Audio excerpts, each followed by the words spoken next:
enough work for today. Oh, it's best if you don't stare at the Have you ever seen these stickers on my back? Do me a favor and take them off. Malazines like to play pranks sometimes.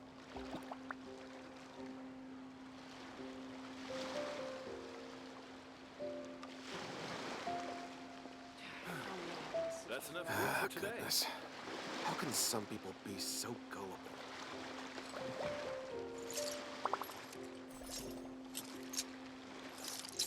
Oh, it's best if you don't stare at the sea for too long.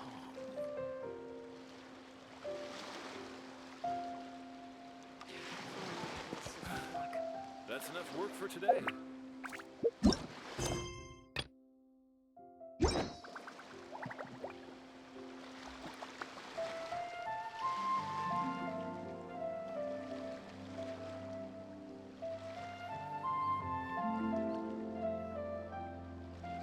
A word of advice, don't break the law.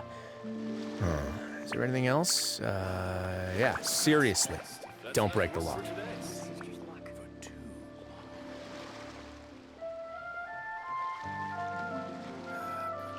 Goodness. How can some people be so gullible?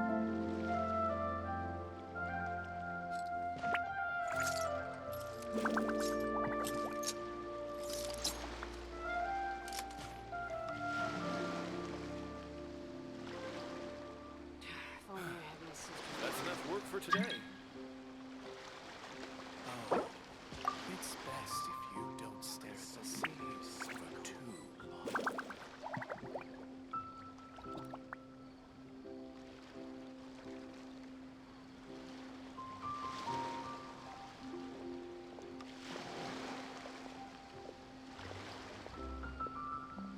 I once considered keeping some pets in my office, but soon gave up on the idea. It's just not right to keep small animals where they won't be able to see the That's sun. enough work for today.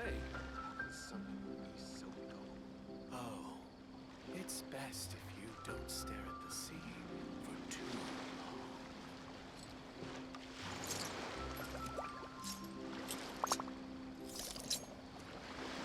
Only I had my sister's luck.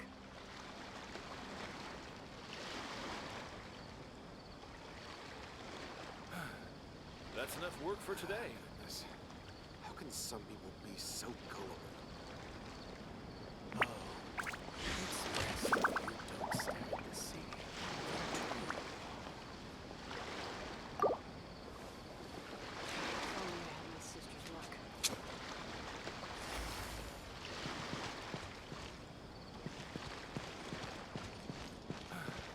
That's enough work for today. Goodness.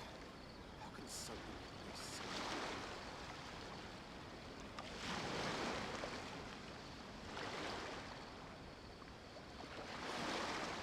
It's best if you don't stare at the sea for too long.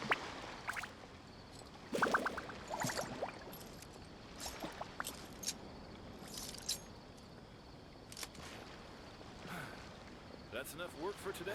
Goodness. How can some people be so gullible?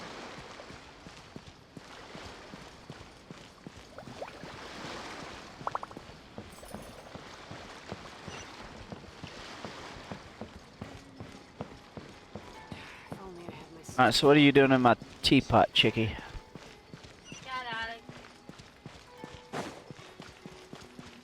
Well, no, it's not the weekend. You would have had to do that on Sunday.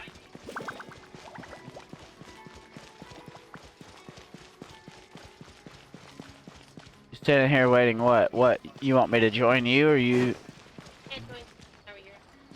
Oh. Alright, well, I can join you and help you out with that right quick, I guess.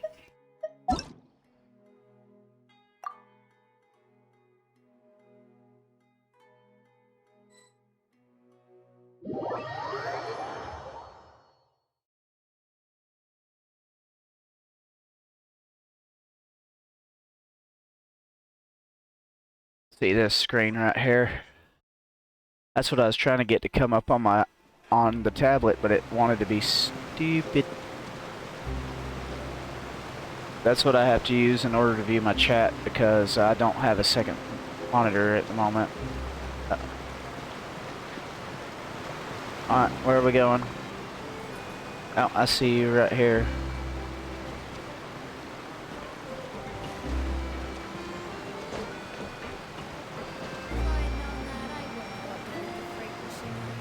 Now let me take one side of my headset off so I can hear you better. Now what now?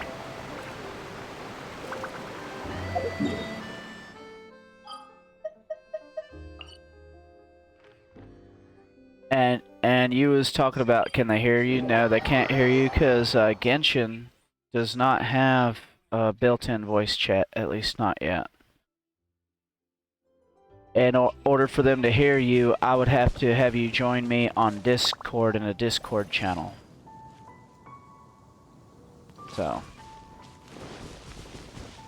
that's the only way they'd be able to hear you. You'd have to join me in a Discord party.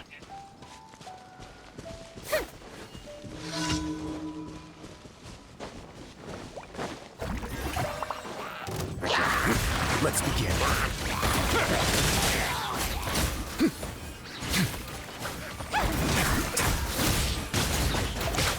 This one's got your name on it. Hey there, a proper send down from the Spina with love. Yeah, I just blow up everything. Hey there. Yeah, they are.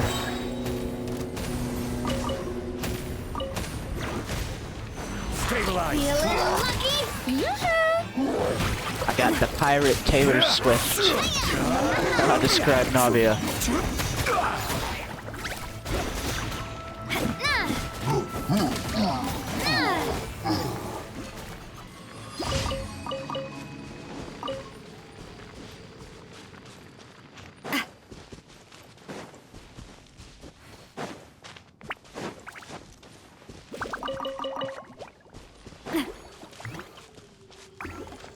Yeah, no, I do not regret pulling for her at all, because she is pretty damn strong. Alright, where'd you go?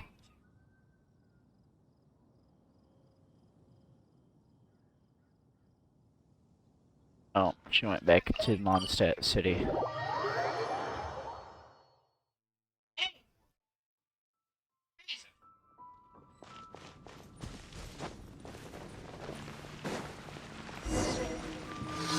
Miracle medicine. Oh, I remember this one.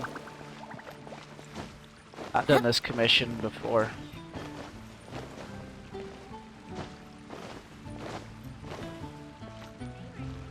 Feeling lucky? Hey there!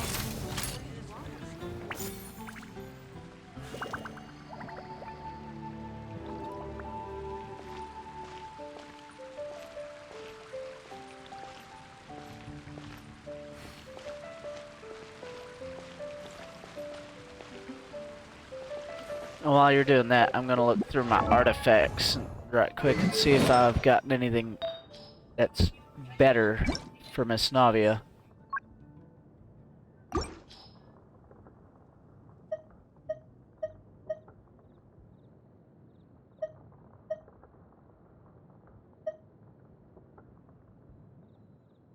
Ooh, that's a maybe on that one. Oh, oh, Gonna lock that one.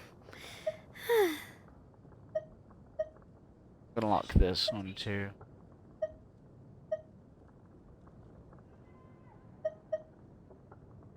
Depending on what the other role is for that one, that would be a pretty good one. I do love Spina di Rosula's logo. It was designed by my mother. Have you noticed how it's shaped like a heart? There we go, I got a mute.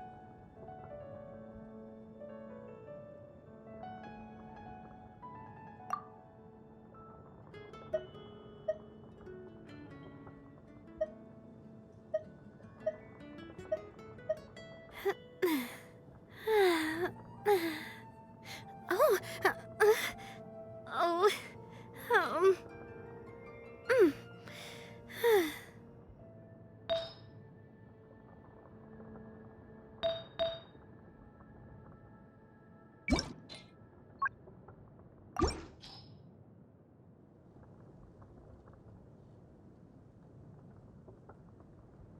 My time with the Spina has taught me that carrying an unreliable weapon is worse than not carrying one at all.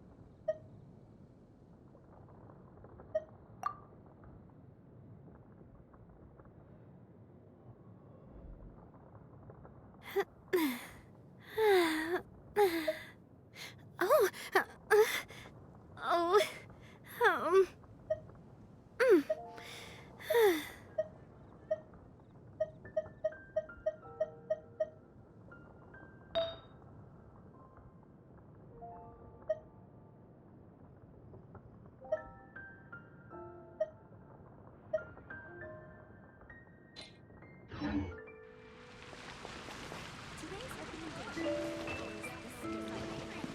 Alright, well, I'll do the thing. I was waiting on you.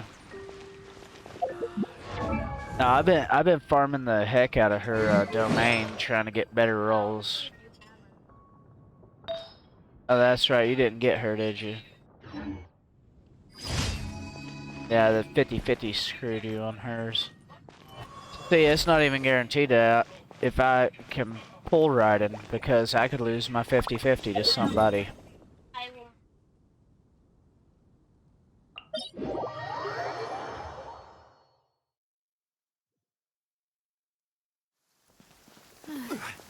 It's raining again. Let's see, I'm kind of torn. I don't know anything about Cloud Retainer's kit, but I do know I want Zhao, and he's going to be on the second phase. And then what makes this next banner more difficult is you have Nahida there, and I could really use a good Dendro character.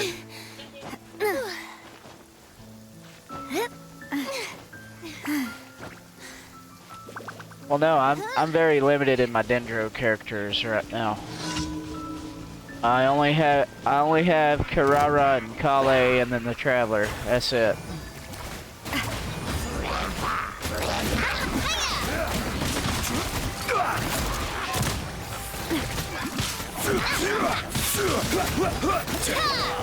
Attack! That's the way.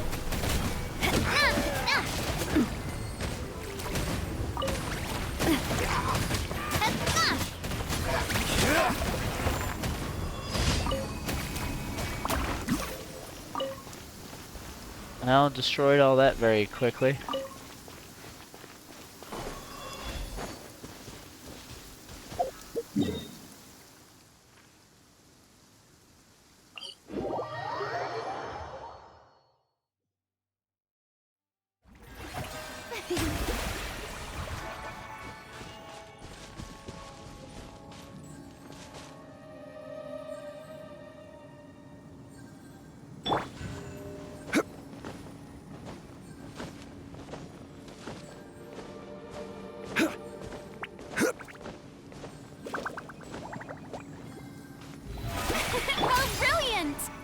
Oh, I'm good. I'm ready to go. Whenever you are.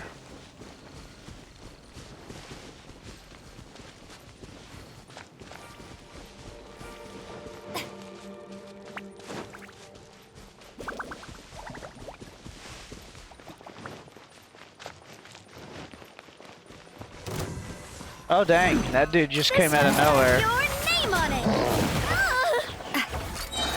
Coming at ya.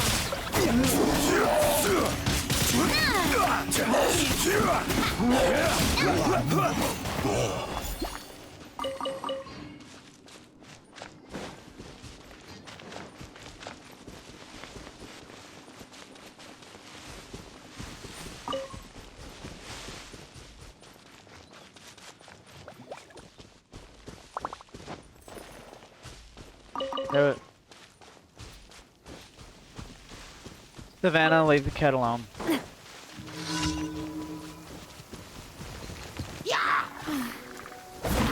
Raining again.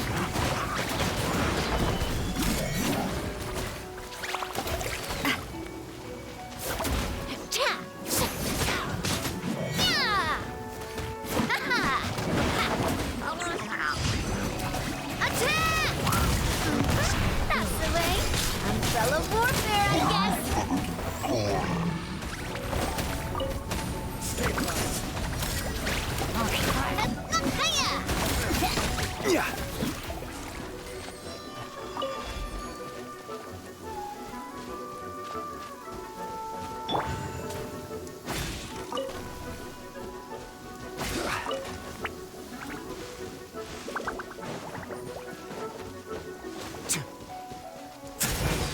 Yeah. I haven't been worried about my resin either, because there's no point. Because there's no BP right now. You did collect all the stuff you had available from the BP route. What do you mean, nope?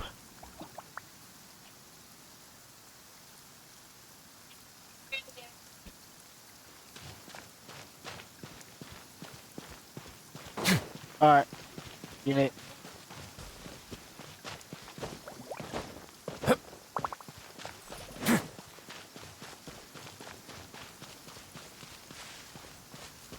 Alright.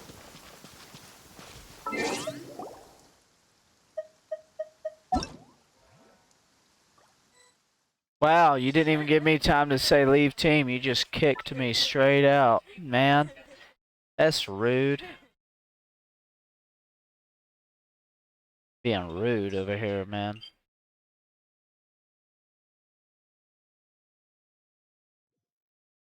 Yeah, that's how it usually is right now. I only have one viewer. You wanna know what type of people I get in my chat? People keep coming in here advertising their wares. Oh, I make logos and banners and profile pics and all that for you to use on your stream to make it look more professional. Here, let me try to get you to buy $500 of my product. It's still my old pixel art from my gem badge that Karen was supposed to reprise and never got completed.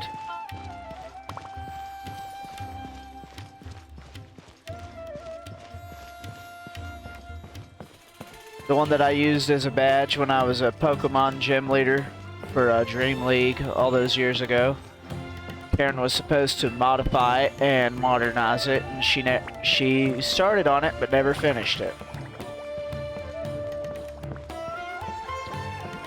So I'm just using my old one right now.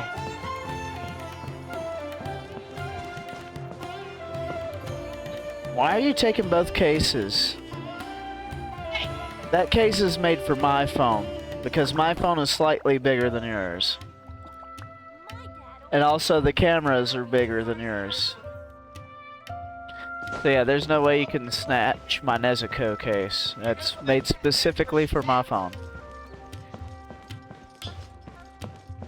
We're gonna go wander the countryside on our way back to Sumeru City and see if we can find more chests and stuff on the way. You know,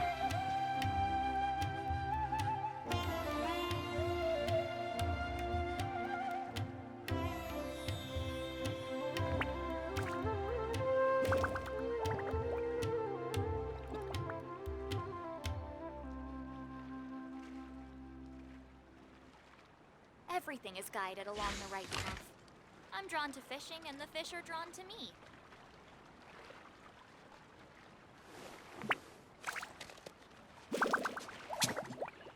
or not, but I try very hard not to use explicit language while I'm on stream.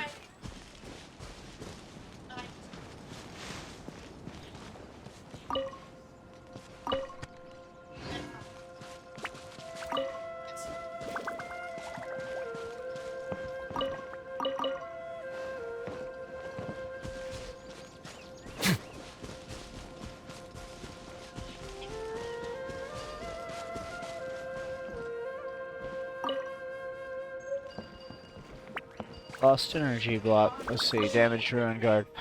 Remains of an ancient ruin guard. It looks deprived of energy.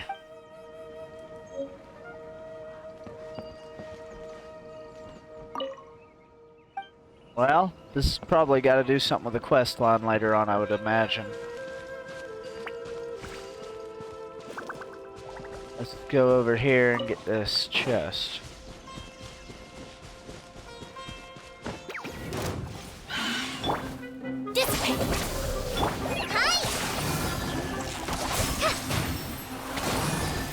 Dang, I hate when I go down a hill. Look, I'm trying to get back up and y'all sliding me back down. Where'd that come from? Fire! Well, with rocks.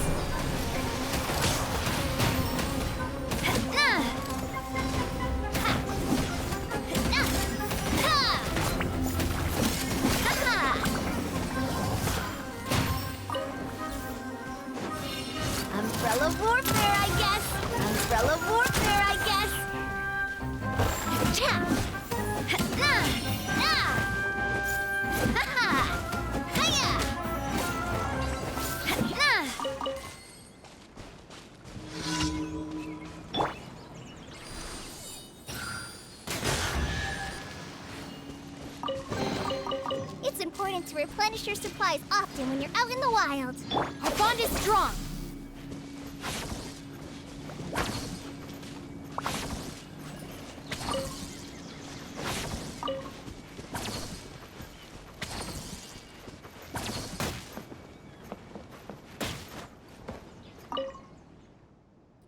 It's Aranara's friend, Good Nora. Want to play with Aragita? Sure, what are we playing? Under the wooden chests there are not only lizards, but there are other things. Nara shall remember the position of the pile of leaves. That's trivial. Let's get started.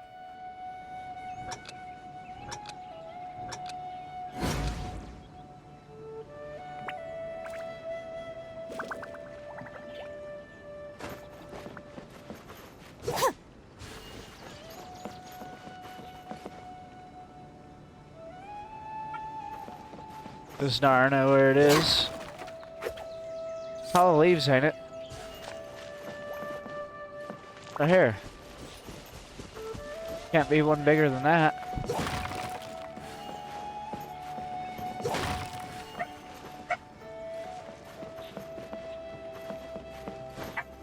What do you mean? No, I got it right. Let me mute.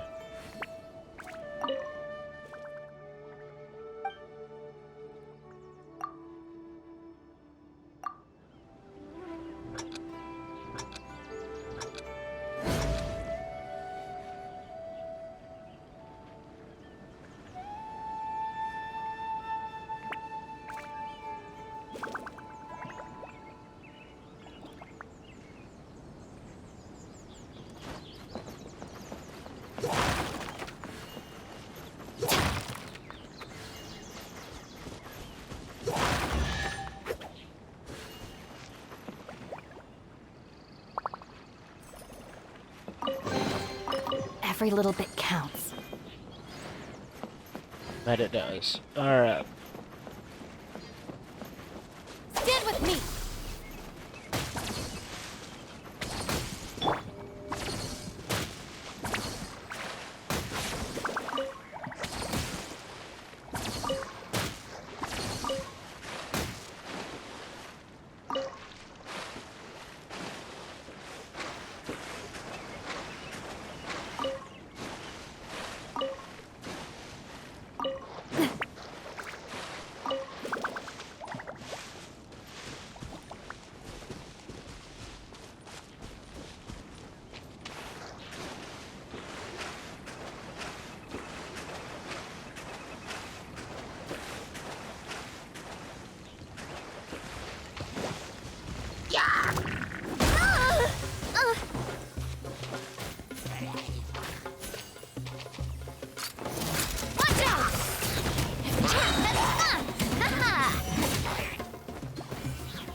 This one's got your name on it!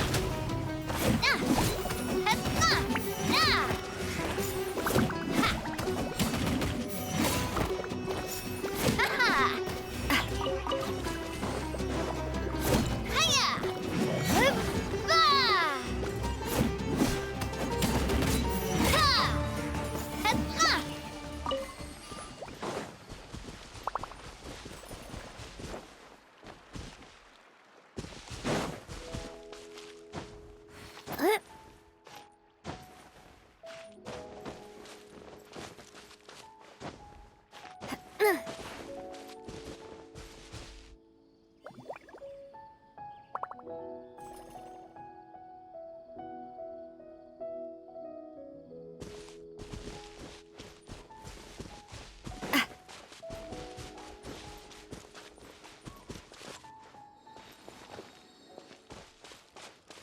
bet you it's behind that door.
We didn't miss the Sub-Zero's festival, right? Let's hurry and find Dunyarzad. Paimon thinks she must be around the Grand Bazaar, since she showed us around there last time.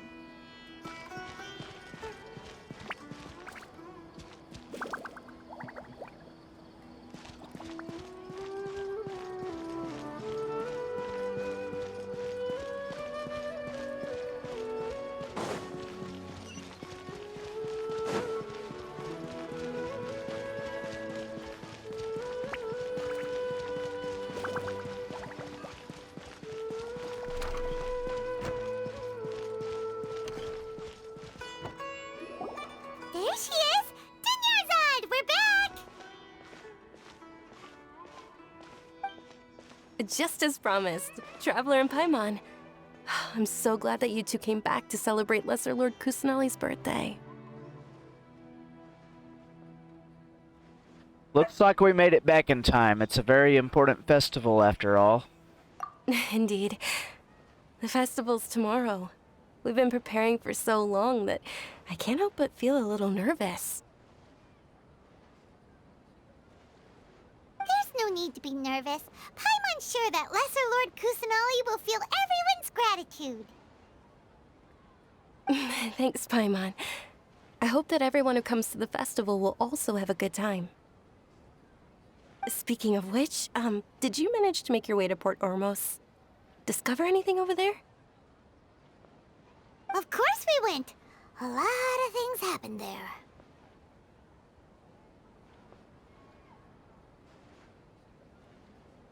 Unfortunately, we didn't find any new information on Lesser Lord Kusanali. Instead, we were only left with more questions. I see. Sounds like you two had another exciting adventure.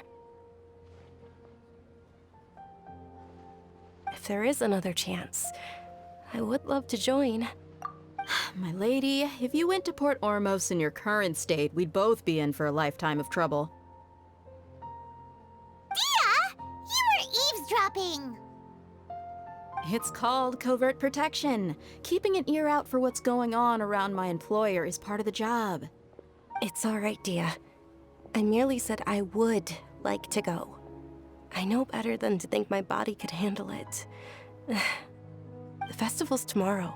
I've been doing nothing but causing trouble for you. So Dia, please take some time to relax. I'll be fine.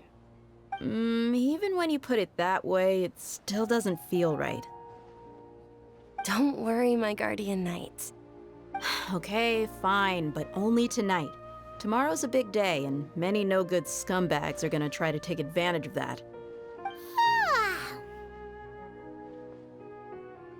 Oh, you two must be exhausted from your long journey back to the city. My apologies for not realizing this sooner. I've already prepared a room for you to rest. Please follow me. Whoa, you're so thoughtful. Paimon's so ready.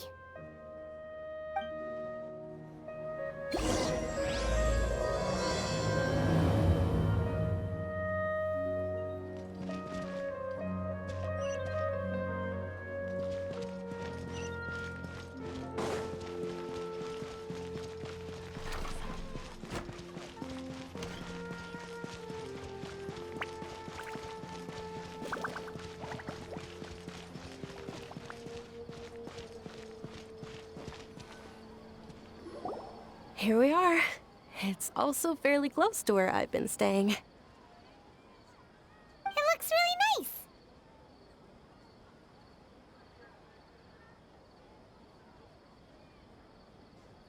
Sorry for the trouble, Dunyarzad.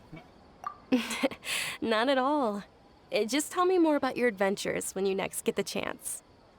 That's Paimon's specialty. Paimon can tell you stories next time. About our plans for tomorrow. Oh, if you don't mind, how about we all walk around together tomorrow? All of my friends will be working the festival, and Dia is still insisting on her covert protection.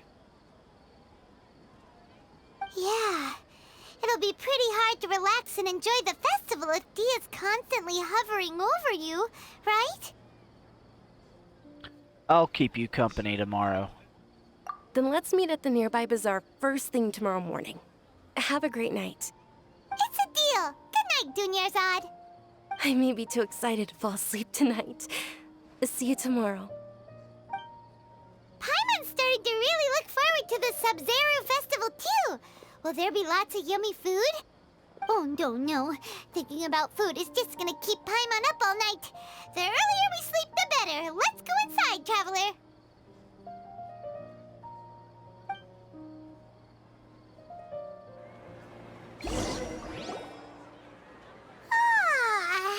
Did we oversleep? We should go meet Dunyarzad right away.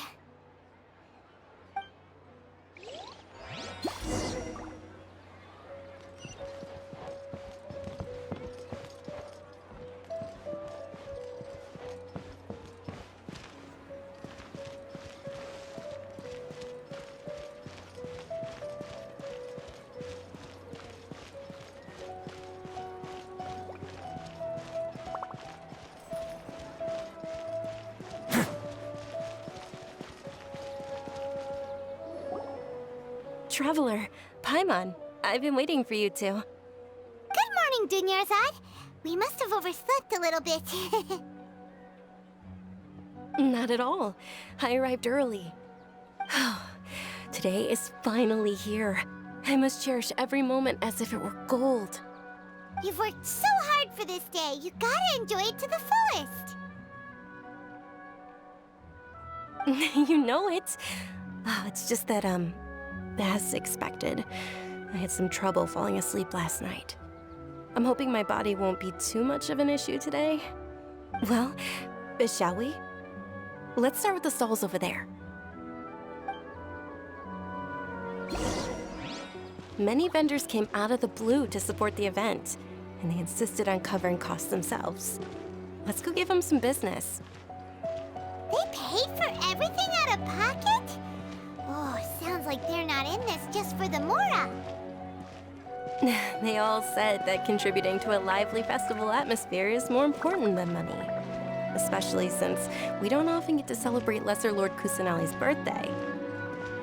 Ooh, they're selling food over that way! Let's go take a look!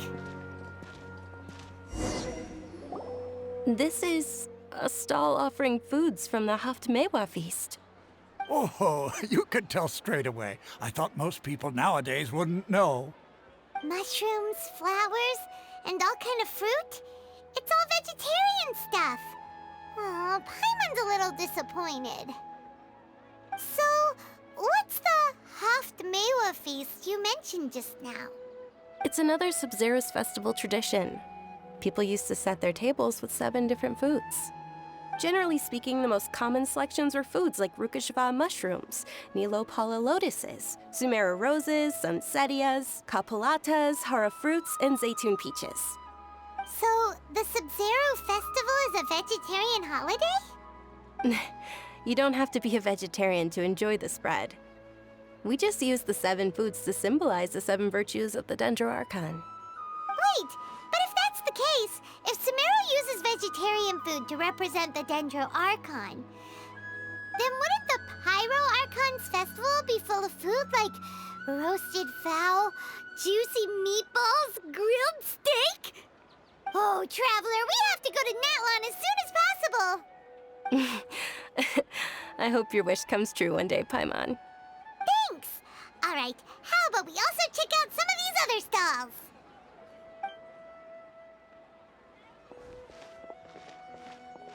Dear customers, would you like to try your hand at alchemical divination? What's alchemical divination? Those two things sound like they'd be fun to try together. Right? I thought the same when I first heard about it. It is said to be a mysterious craft invented by none other than Lesser Lord Kusanali herself. So, how does it work? It's quite simple. After you give me any 2 alchemical reagents, I'll use them to perform a random transmutation. Sure sounds random. So random that it will probably fail. That is precisely what we need. After the transmutation fails, your one and only diviner here will interpret the remnants. For some reason, I don't buy it. Well, according to Lesser Lord Kusanali, everything is interconnected, and all that occurs can be traced back to fate. You could say this is a pearl of old wisdom. Why does everything sound so much more credible when Dunyarzad says it? Are you guys working together? So that's the true wisdom behind it. This young lady sure knows her stuff. So, how about it? Want to give it a try? Alright, I guess I can give it a go.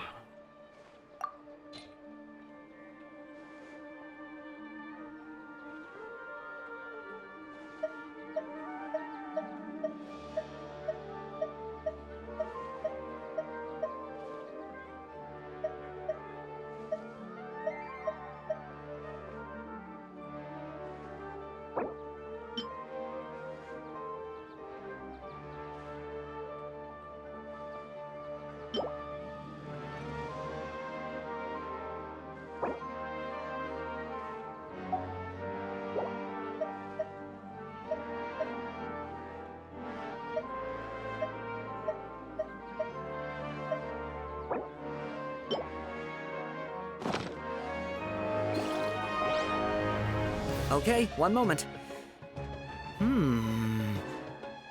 It's the moon. Paimon wants to take a look too! Is it? It looks more like a pie that Paimon bit into. Generally speaking, the moon signifies...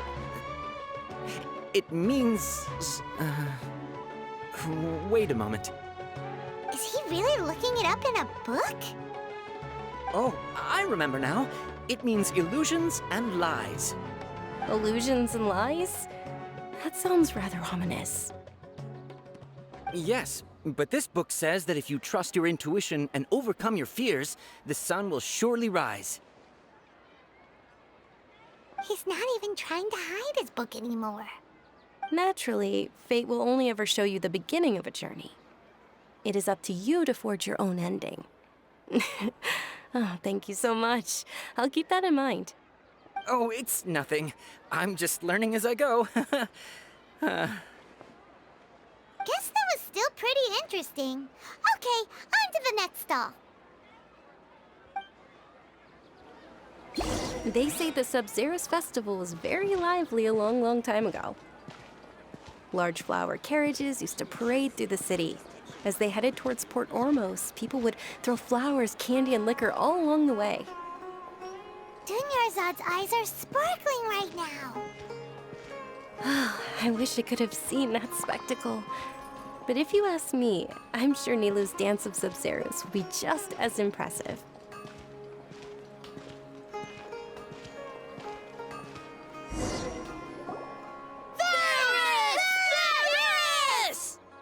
Attention!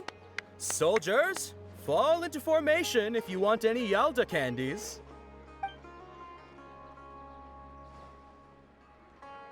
It's a weird guy with a weird hat.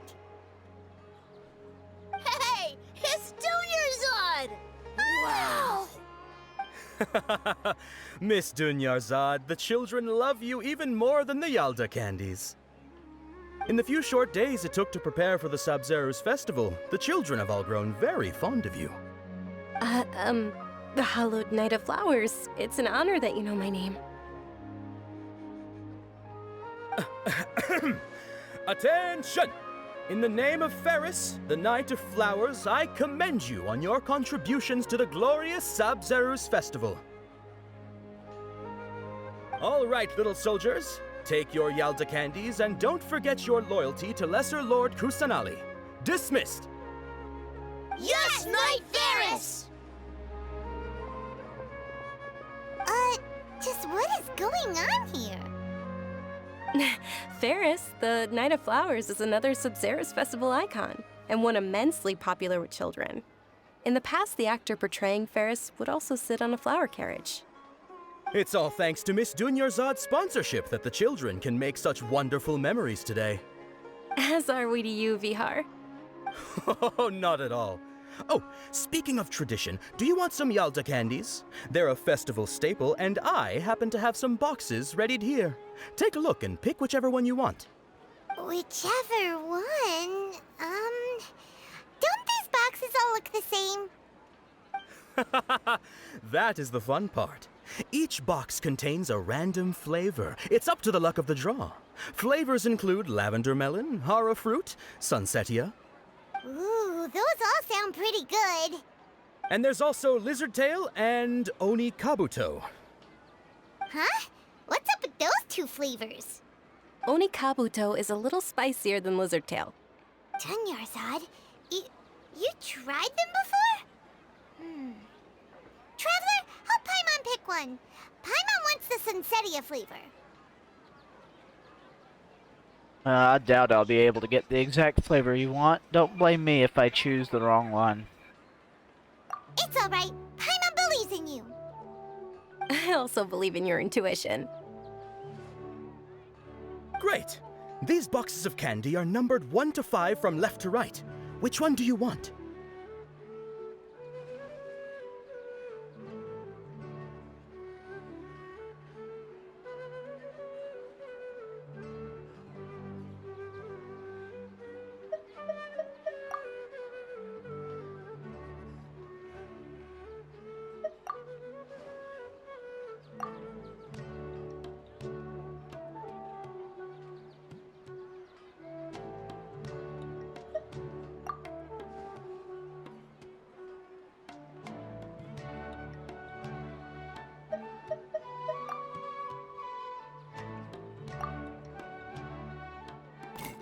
Attention! That's unfortunately Oni Kabuto. Oh, Paimon thought you survived so many epic battles because you had incredible luck. But looks like Paimon was wrong. The Sunsetia flavored candy was in box number 4. How about this? The most important thing is that everyone has a good time at the festival. So please, take both boxes. Really? Thanks a lot, Knight of Candies! It's Knight of Flowers, not Knight of Candies. Paimon really wilted the carriageless Knight of Flowers. They all basically sound the same. We got our candy, so let's keep going. Oh, actually, I just remembered that I left something behind. Since you're here, can you come with me to get it? Yeah, not a problem. Dunyarzad, you probably forgot because you're so excited about the Sub-Zero's festival. How embarrassing.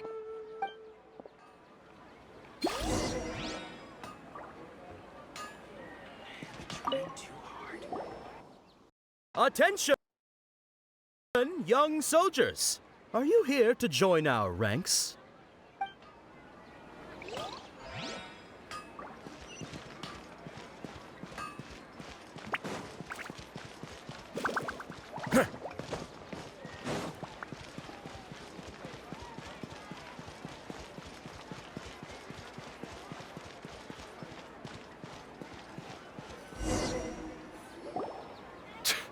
We're too late. Who knew the little lady was such an early riser? I know, right? Hey, wait a minute. Boss, isn't that her? Oh, that most certainly is. We're in luck. She's walking right into our clutches. Those Eremites don't look like they're up to any good. Who are you? I don't believe the Homayanis hired you. That's right. We haven't received any of their mora, but I wonder how much the Homayanis would shell out to get you back. They're a gang of kidnappers! Traveler, hurry and protect Dunyarzad! Yeah, professional here, ready to go. Hey, did you scumbags even consider that the Homayanis might have hired a merc that outclasses you? You're... Dia! Dia the Flame Main!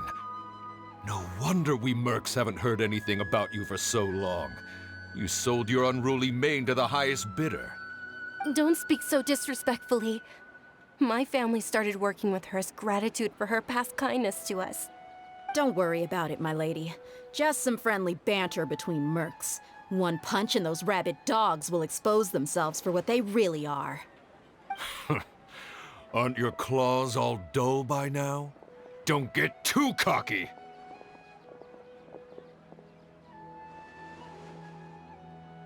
Traveler, take Miss Dunyarzad to a safe location. No, we're gonna stay and help. There's too many of them. Yeah, we can't guarantee anyone's safety here. Daya's top priority is her employer's safety. You're right. All right, fine. Please be careful, Dia. Don't waste your time worrying about me. This is my job. Look out for yourself. After I've wiped the floor with them, I'll go find you all.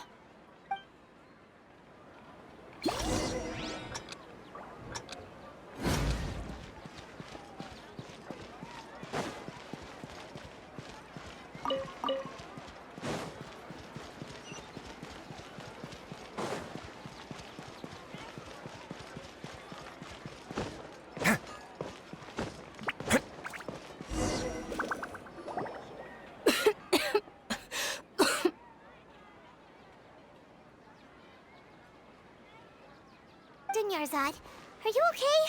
You look a little pale. Are you in shock? I'm fine. My body always reacts like this whenever I exert myself too much. You sure you're okay? I'll be fine after some rest. I'm more worried about Dia. After all, none of this would have happened if I hadn't insisted on coming out today. Yeah, don't worry, she's tough. Yeah, don't worry.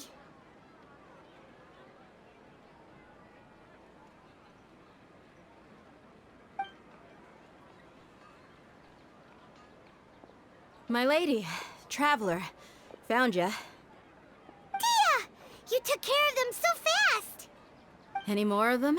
Or rather, did anyone follow you? No, I just checked.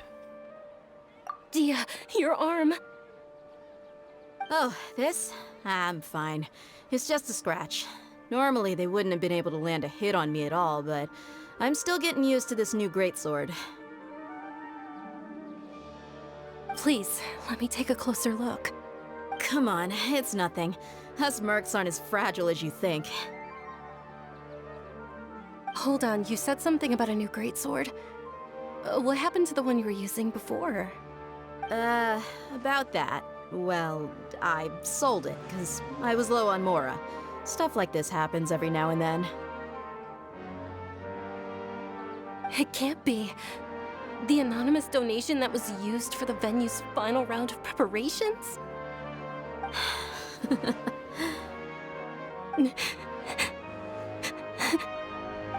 Hey, Miss Dunyarzad, I wasn't trying to make you cry, and I'm not gonna lose my commission because I made my employer cry, am I?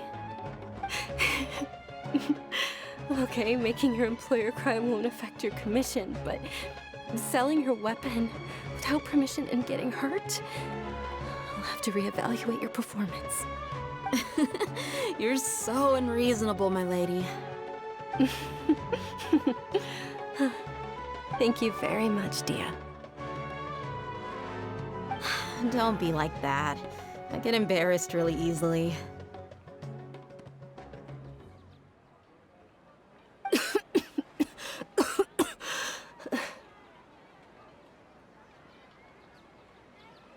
Are you feeling unwell again, Dunyarzad? My lady, your condition. Traveler, can you take her somewhere to rest? I'll look around the area to make sure we're safe from an ambush. Yeah, leave it to me. Truly. I'm sorry for the trouble, everyone.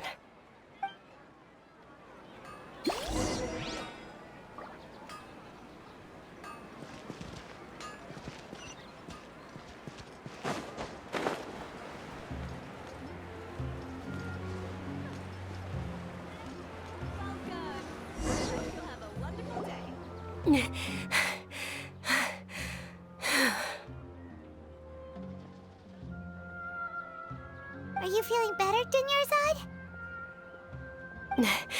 Yes, much better. Just give me a few moments and I'll be good to go. Dea's expression just now when she mentioned your condition, just how serious is your illness? I didn't realize you were concerned about it. I guess I shouldn't continue to keep it a secret. I was actually born with Elazar. It's terminal now. Elazar? Can't believe it's Elazar! Oh, you've already heard of Elazar. In that case, you probably know about its severity. Sumeru's current medical advancements still haven't been able to find a cure. The disease's progression can only be delayed through environmental therapy. Dunyarzad. There's no need to be sad. I've always lived with Elazar and I came to terms with it a long time ago. Compared to the simple fact that I'm afflicted with this, its effects on my life have been much more painful. I know that my family loves me dearly. They've done all they can to provide the best environment for me so that I can live for that much longer. However, I know I will one day succumb to this. Did you know? Before I ran away from home this time, the world outside of my home didn't even know that I existed. Since I was a child, all I could do was sit on my bed and stare at everything outside of my window. I'm sure my family's worried and disappointed in me for running away, but I just didn't want to have any regrets. I wanted to meet other people. To me, there's nothing more beautiful than being able to meet and speak with others. Not to mention the incredible time spent preparing for the festival. The joy on everyone's faces here, and all the support I've received from friends like Dia.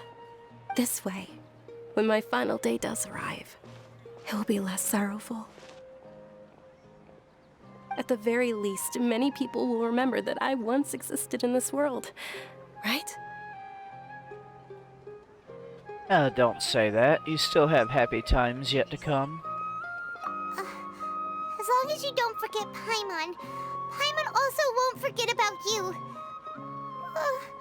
No, even if you forget Paimon, Paimon will still remember you. Thank you two so much. I apologize for the depressing conversation. This is out of character for me. To be honest, Lesser Lord Kusanali gave me the courage to do all of this. If it weren't for her encouragement, I wouldn't have taken that first step. You're the one who has remained resolute in the face of your illness. Thanks. There will always be frustrations in life, but I know that the point of living is not to leave behind any regrets. That's a wonderful mindset. Oh, right. Isn't it almost time?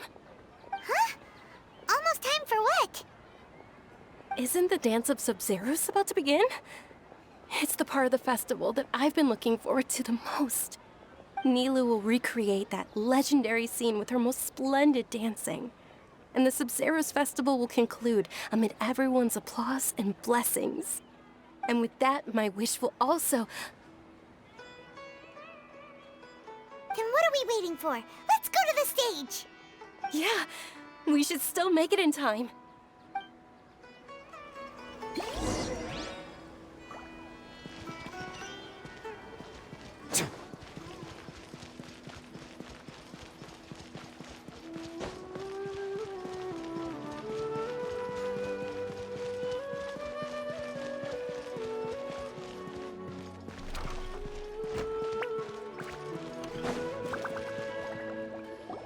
Were you not aware that the law prohibits this type of performance from taking place without prior permission? Over there!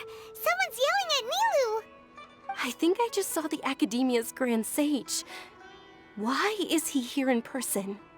But the Dance of Sub-Zeros is one of the key parts of the Sub-Zeros festival. If we can't perform it... The Sub-Zeros Festival. The law also prohibits the private hosting of large-scale religious festivals. Only the Academia can host such an event. If you continue to resist, we will have to order an investigation into every single event organizer. The Grand Sage has already granted you much leniency. I advise that you exercise tact. How did things turn out like this? The Academia was originally responsible for the Sub-Zeros festival, but they failed this responsibility for many years. I need to speak with them. If we force their hand too much, the situation might get ugly. This is a hard pill to swallow, but you're right. Things would only get worse. Art, dance.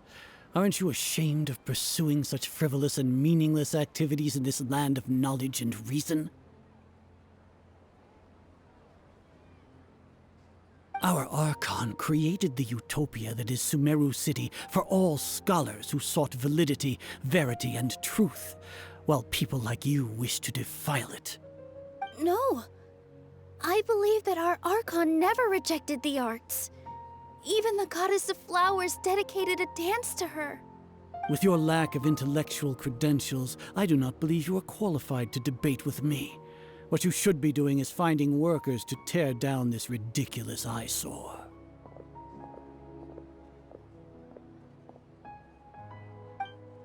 When we return, have the scribe draft an ordinance before the next Nyagarbha Day that prohibits public art performances. We will announce it to the public later via the Akasha. Understood. I will inform him when I return.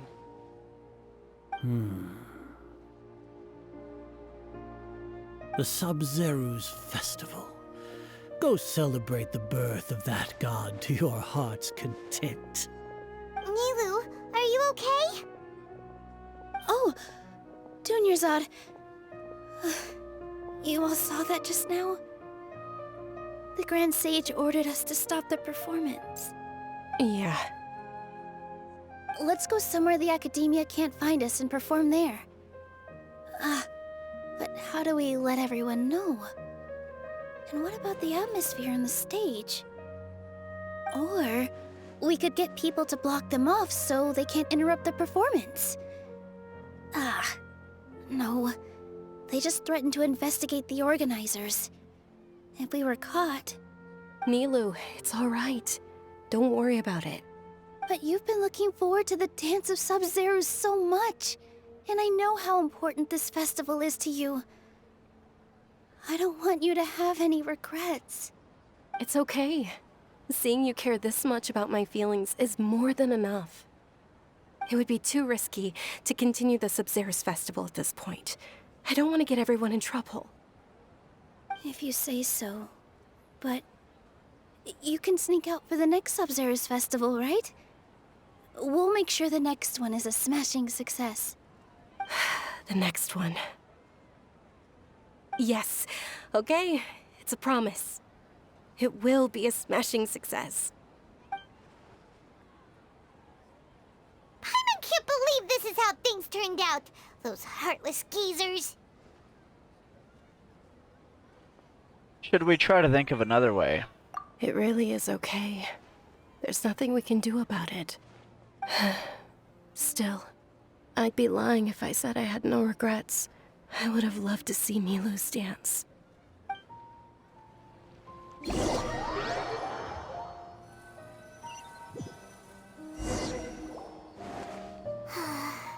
A lot happened today. It's a shame the festival ended the way it did. Milu and Dunyarzad promised to make the next Sub-Zero's festival a success, but Dunyarzad is running out of time. I'm sure she knows that very well. Yeah.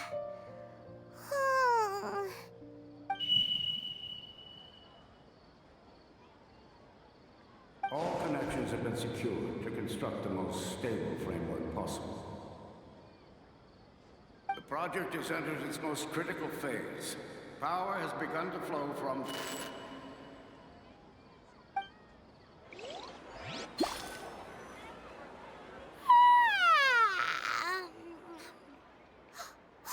We're gonna be late!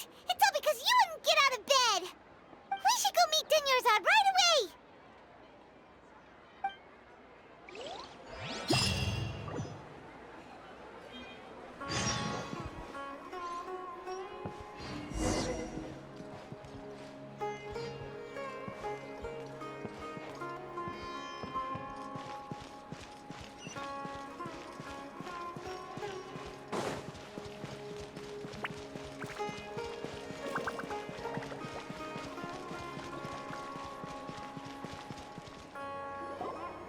Good morning, Dunyarzad. Sorry we're late. Not at all. I arrived early. You seem kinda tired. Did you not get enough sleep? I'm doing well. There's no need to worry. Shall we go? Let's start with the stalls over there. Sure! Traveler? Why are you just standing there? Let's get going!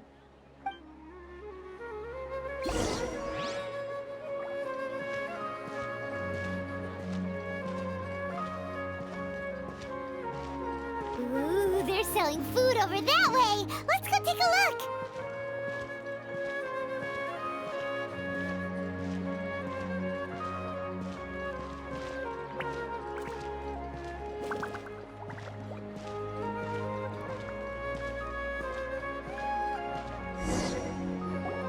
This is a stall offering foods from the Haftmewa feast. You are quite well informed, miss. I thought most people nowadays wouldn't know. They're all plants! Oh, Paimon's a little disappointed. Actually, what is the Haftmewa feast you mentioned just now? It's one of the Sub-Zero's festival's traditions. People used to set their tables with 7 different foods to symbolize the 7 virtues of the Dendro Archon. Something feels really familiar. Remnants appear to be in the form of the moon. Really? Paimon thought it looked like some kind of food. The moon signifies... It's escaping me for now. Wait a moment. Is he really looking it up in a book? Oh, right. It means illusions and lies. But if you trust your intuition and overcome your fears, the sun will surely rise. I feel like I've heard this before. Is this deja vu? Understood. I'll keep that in mind. Oh, it's nothing. I'm just learning as I go. Guess that was still pretty interesting. Okay, on to the next stall. So,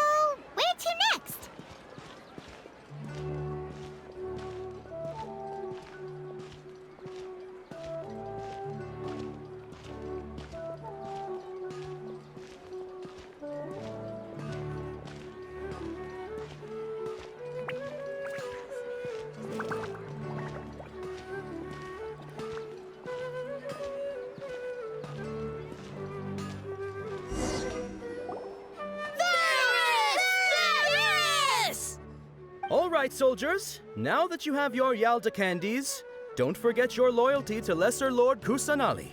Dismissed! Yes, Knight Varys!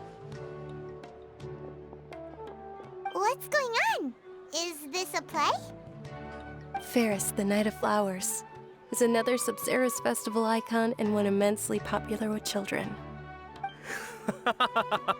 It's all thanks to Miss Dunyarzad's sponsorship that the children can meet the Knight of Flowers. Oh, do you want some Yalda candies? I happen to have some boxes ready here. Take a look and pick whichever one you want.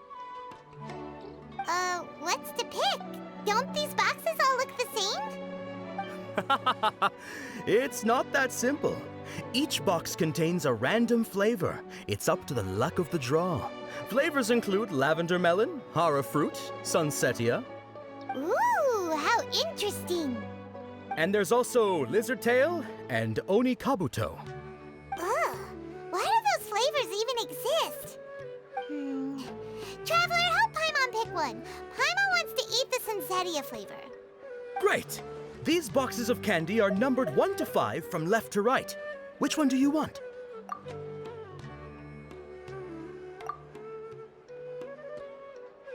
Ah, excellently chosen. Number 4 is indeed sunsetia.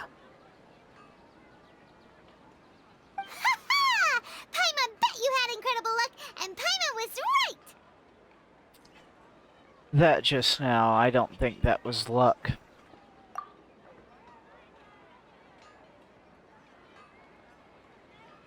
I don't know why, but I knew it must have been number 4. Huh? How's that possible? It's obviously random. Why do I keep having this sense of deja vu? What a strange feeling. Maybe we didn't sleep very well last night. Or maybe we slept too much.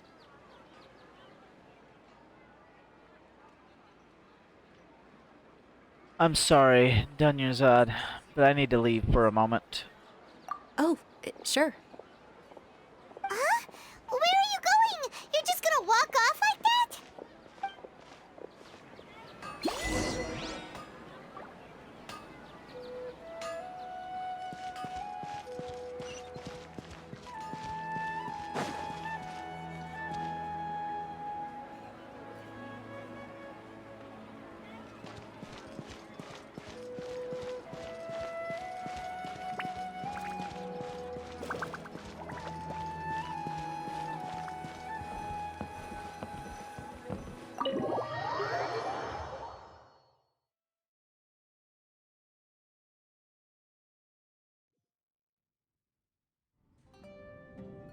A feeling of deja vu?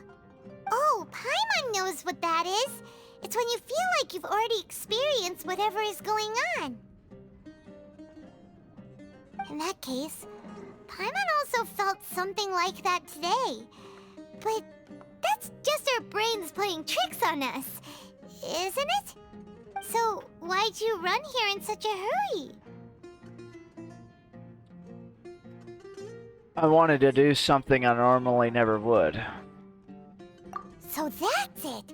You're intentionally doing things you usually wouldn't and seeing if you still get that same feeling of deja vu. Welcome, you two. Are you here for lunch? What would you like to eat? One charcoal bake elegant. Oh my god, I can't pronounce that. But one charcoal bake, whatever that is, please. Got it. You don't look like you're from these parts, but I gotta say, you've got good taste. I'll give this order to the kitchen. Charcoal-baked Angelina cake? Isn't it that burned thing that didn't look tasty at all? Oh, Paimon understands what you're trying to do now. You'd never normally order something like this.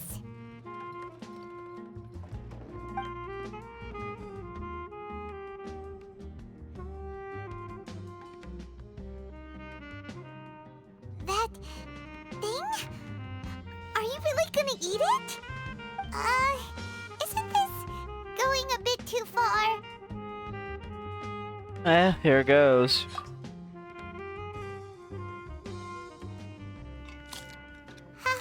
How was it? The look on your face telling Paimon that it tasted awful. No, it actually tasted really good. Then, you mean This flavor, I've definitely eaten this before. that's impossible? We were just talking about how gross it looked. So, would this be a case of taste bud deja vu? I couldn't get rid of it after all. Looks like I've tried this before. Paimon also gets the impression that we've been here many times, even though we aren't regulars. How about we go out again and try something else?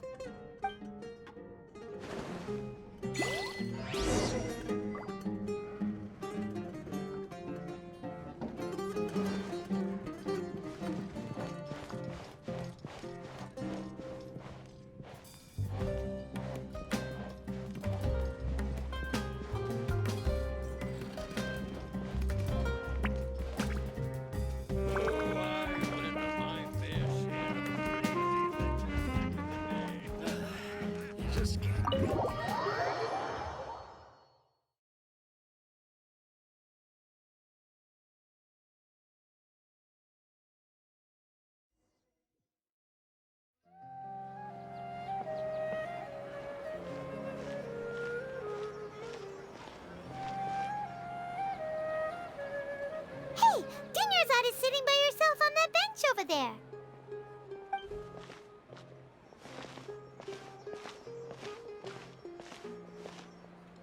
What a coincidence, Dinyarzad. We meet again. Why are you sitting here all by yourself? Oh, I ran into some kidnappers just now, but thankfully Dia came to my rescue. I started to feel unwell after that, so I sat down here. Kidnappers? Oh my goodness, are you hurt? I'm okay. Dia's arm got scratched, but it isn't serious. Whew, that's a big relief. But, Dunyarzad, you seem a little down today. It's the Sub-Zero's festival, and you've been looking forward to it so much! Not at all. I've always been like this. Excessive physical exertion or strong emotions tend to aggravate my illness. Besides, no matter how amazing today may be, it is but a single day. After however many more days, my time will come to an end. Paimon doesn't quite follow you, and Paimon feels like something's really got you down right now. I'm so sorry for leaving you behind earlier. It really is fine. I don't mind. I just experienced a number of strange events. Have you noticed anything out of the ordinary? Huh? Did something happen? Dunyarzad, have you ever felt deja vu? You know, like when you've already experienced something that's happening right now? Deja vu? No. But my days have been the same for years now. Even if I were feeling deja vu, I suppose I would already be used to it. Oh, Paimon sees. Then, is it only the two of us? It's almost time. Huh? Time for what? Nilou's Dance of Sub-Zeros is about to begin. Let's go.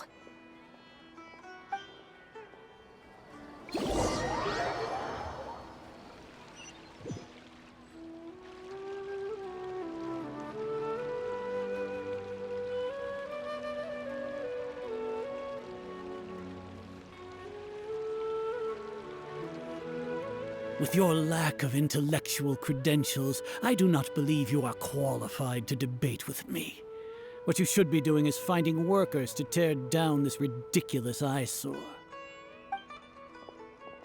When we return, have the scribe draft an ordinance before the next Nyagarbaha Day that prohibits public art performances. We will publicly announce it later through the Akasha. Understood. I will inform him when I return. The Sub-Zero's festival. Go celebrate the birth of that god to your heart's content.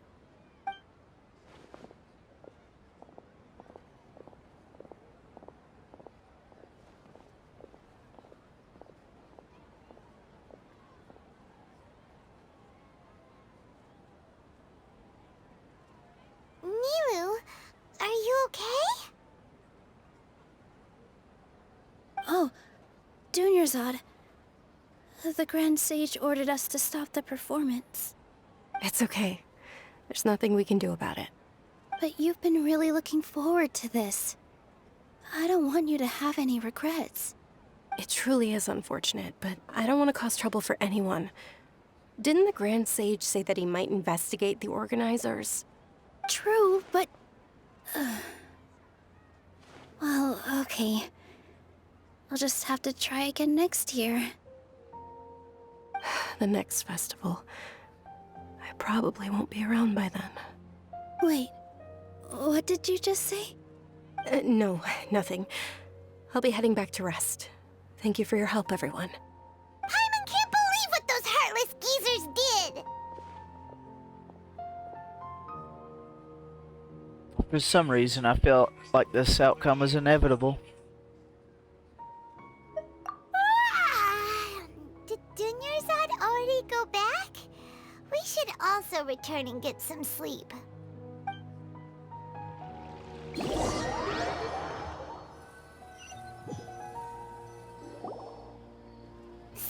in the end, you still couldn't figure out what that deja vu feeling was all about? Maybe it really was because of exhaustion. I haven't thought about it, but my head does feel very heavy. Same here. That's why Paimon stopped thinking about it halfway through the day. Then, how about we settle in and get a good night's sleep? For now, we can chalk things up to exhaustion. We could do more thinking tomorrow.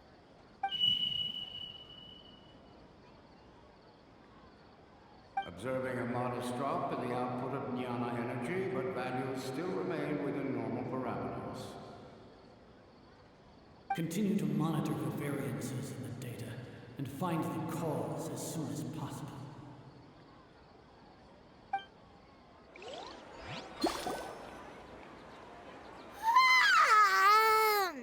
Why does Paimon feel so tired after so much sleep? Anyway, we should go meet Dunyarzad right away.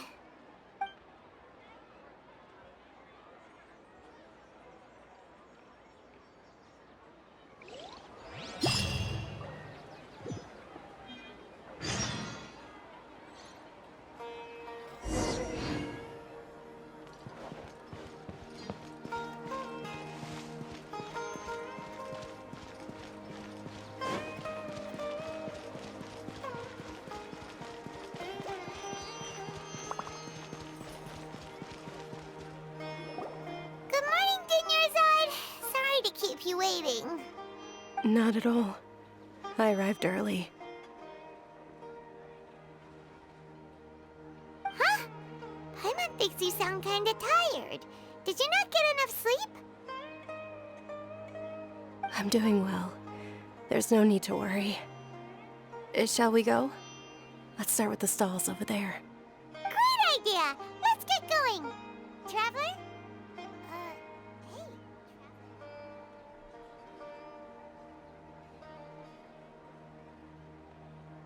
This feels all too familiar. What a strong sense of deja vu.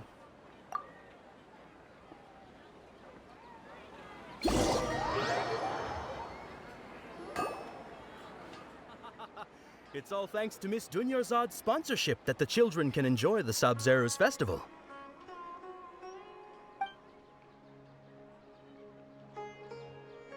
Oh, are you interested in Yalda candies? I have some boxes of candy here. Pick whichever one you want. Not much of a choice. All these boxes look the same. It's not that simple. Each box contains a random flavor. It's up to the luck of the draw. Flavors include lavender melon, hara fruit, sunsetia. They all sound pretty tasty. And there's also lizard tail and oni kabuto. Huh? What were those last two? He'll help me choose. Paimon wants to eat the sunsetia flavor. No problem. These boxes of candy are numbered 1 to 5 from left to right. Which one do you want?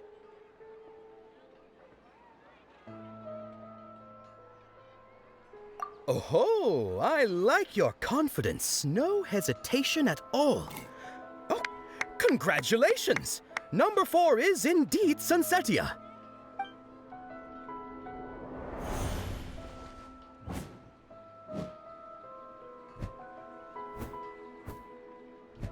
Ha! Paimon knew he always had incredible luck.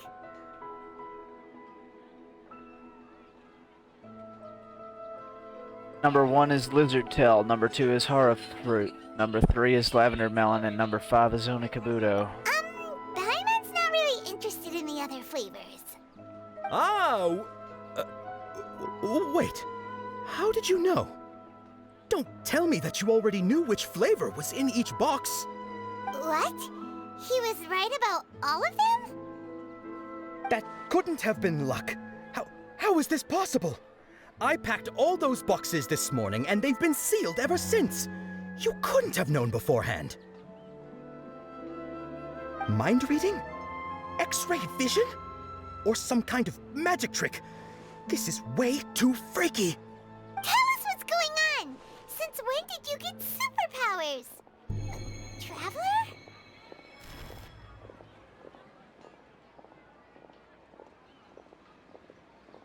Just now, that was... Hey, where are you going?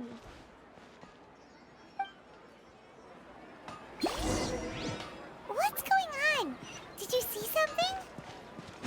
Us leaving Dunyarzad without letting her know is kinda rude, you know.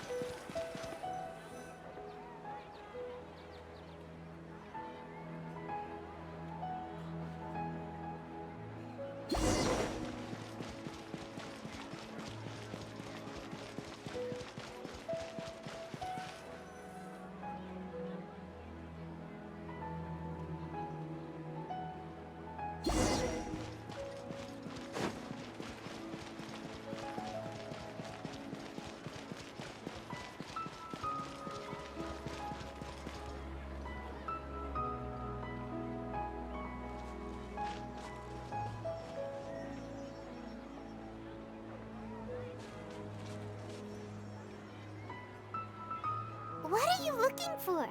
Why did we come here?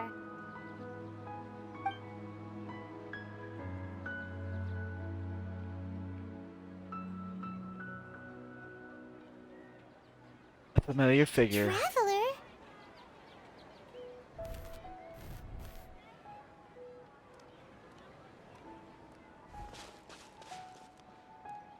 Over there. That's...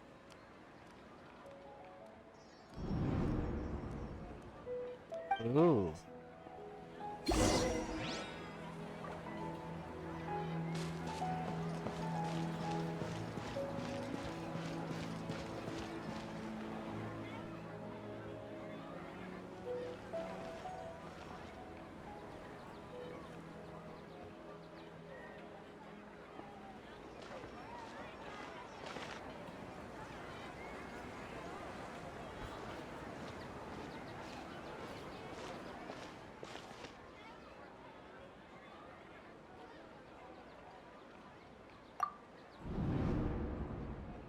Look!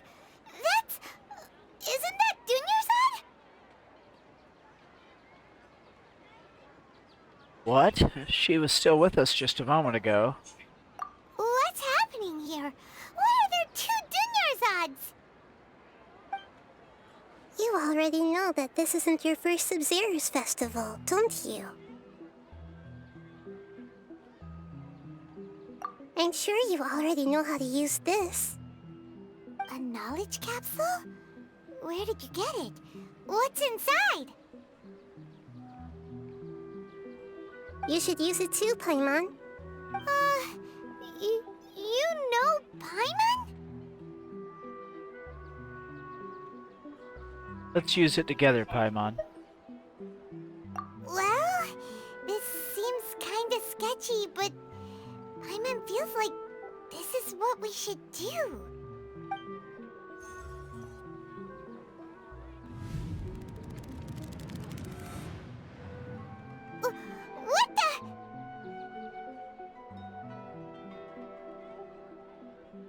So many days worth of memories. This is our 20th time at the Sub-Zero's festival? Huh? No. The 30th? 40th? Just how many times have we been to the Sub-Zero's festival? Have we been trapped in a single day? If it weren't for you, we wouldn't have even realized.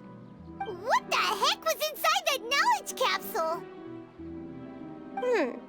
Your memories are still scrambled? Try your best to remember. This isn't the first time we've met, and I answered that question a long time ago. Let Paimon think. Oh, it's coming back. Meeting you was the real catalyst for restoring our memories, and the knowledge capsule was just your means of showing our minds the way. What about everyone else? Why are you only helping the two of us? Your sense of deja vu is stronger than everyone else's, yes? As for an explanation, you two received the blessing of Dendro, and you also have special, sensitive constitutions. It was as if a single sheet of paper was separating those memories from your consciousness. What's wrong with Dunyazad over there? A familiar question.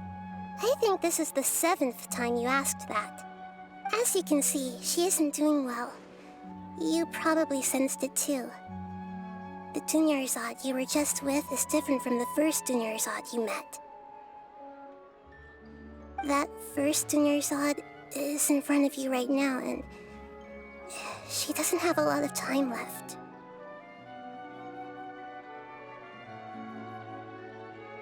So what I need to do right now is to break out of the cycle. Looks like you're almost done sorting out your brain. Oh yeah, I'm Nahida.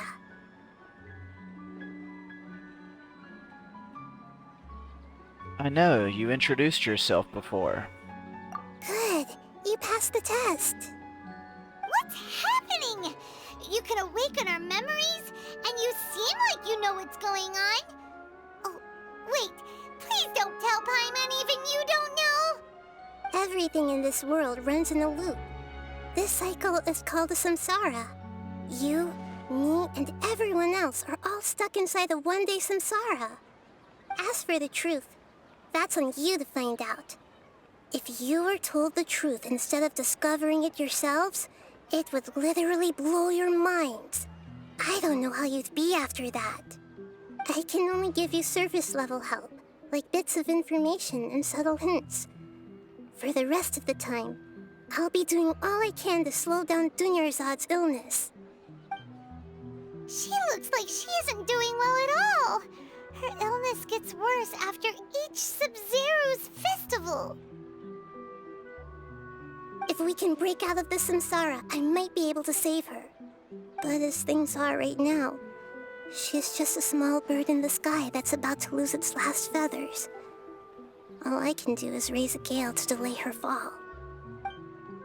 You sure love to use weird analogies. Analogies are wonderful tools. They let you use existing knowledge to understand unfamiliar things. Okay, so, with what you know so far, what do you think the truth is? Now let me collect my thoughts.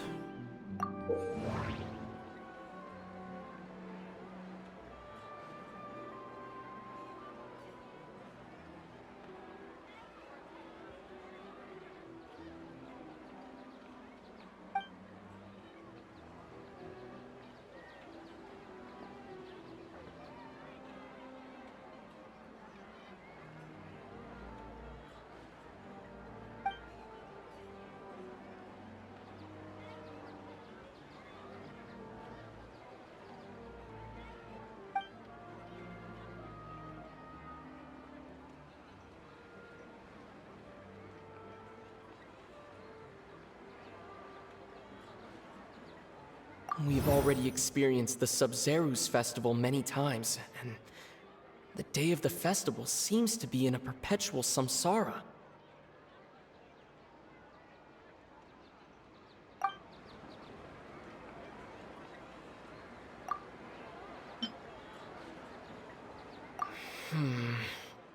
I can't seem to cohesively piece everything together.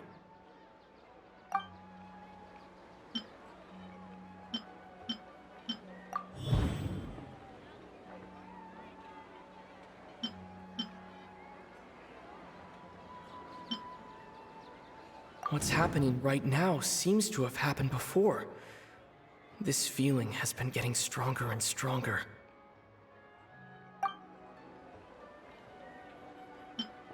That should be it. The flow of time is endlessly cycling within one single day.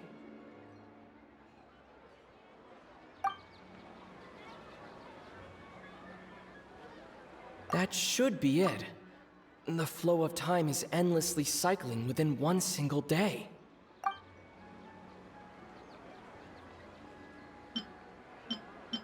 My mind feels exhausted, even though I haven't done too much thinking.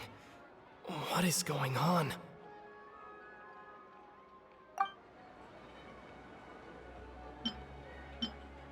The moon, illusions, and lies. What do they all mean? The Grand Sage said, "Go celebrate the birth of that god to your heart's content." Did he mean something more? That doesn't sound right. I need to carefully think things through.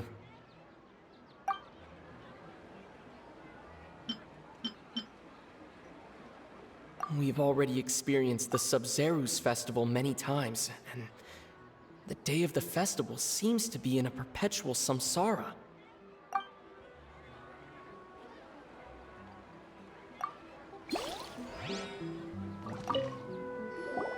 Okay, so, with what you know so far, what do you think the truth is?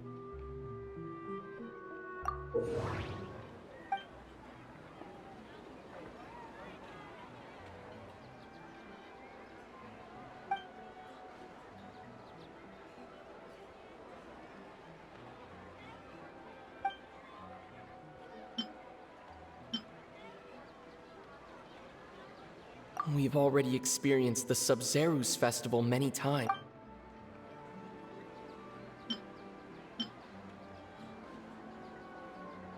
That doesn't sound right. I need to carefully think things through.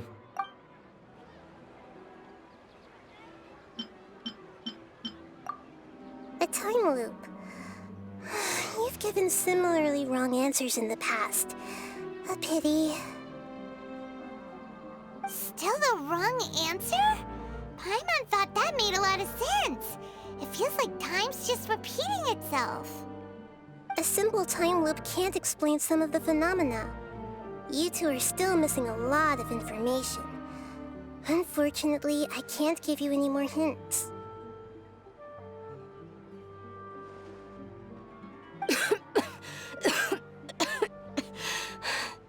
Dunyarzad. The Sub-Zeru's festival is happening every day, but that doesn't mean we can waste an infinite amount of them. Hurry and find the truth before today's festival ends.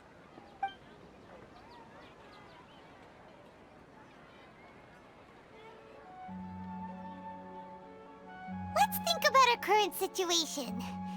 To save Dunyarzad, we have to escape the samsara of the Sub-Zeru's festival. And to do that, we need to figure out what's happening. The truth. Nahida rejected the idea of a time loop, so we must have missed something, right? Paimon's memories say that we've already done this many times, but let's go talk to people again. It's more productive than sitting here and scratching our heads. Why don't we start with those stall owners?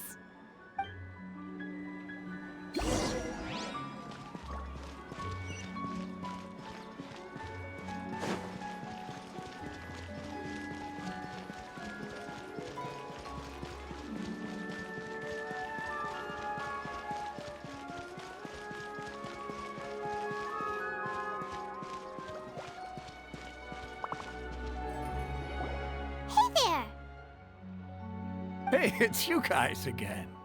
Where's your cultured friend? She feeling a little unwell. I see. Did you come back to buy something? I guarantee the freshness of my products. I harvested them from the forest just yesterday. Have you felt anything strange lately? Huh? What brought this about? I hurried back from the forest yesterday, and I'm selling produce here today. I haven't felt anything strange. To put it another way, if you really think about it, was yesterday truly yesterday? Did you actually come back from the forest yesterday? What kind of philosophical nonsense is this? Are you two daydreaming? Didn't you know that no one dreams in Sumeru? Go somewhere else if you want to find someone to daydream with.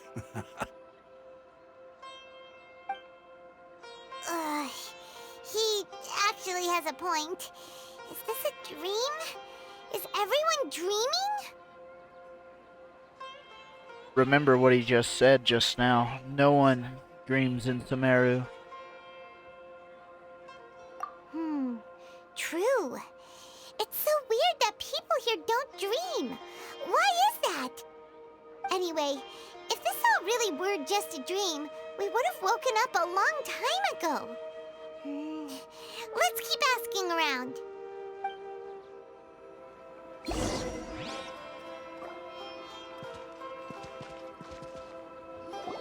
Oh, it's you two. Was my divination so accurate that you felt compelled to compliment me in person? We actually did run into a situation, but I'm not sure if it's related to your divination. Ooh, I knew it! I told you, the god's divination is highly accurate. You just hadn't fully understood its significance yet. You're really excited about this, huh? That's exactly why we came back. Help us better understand it. Help you better understand it? Well, that isn't exactly what I excel at. So, you're admitting that you don't have a clue?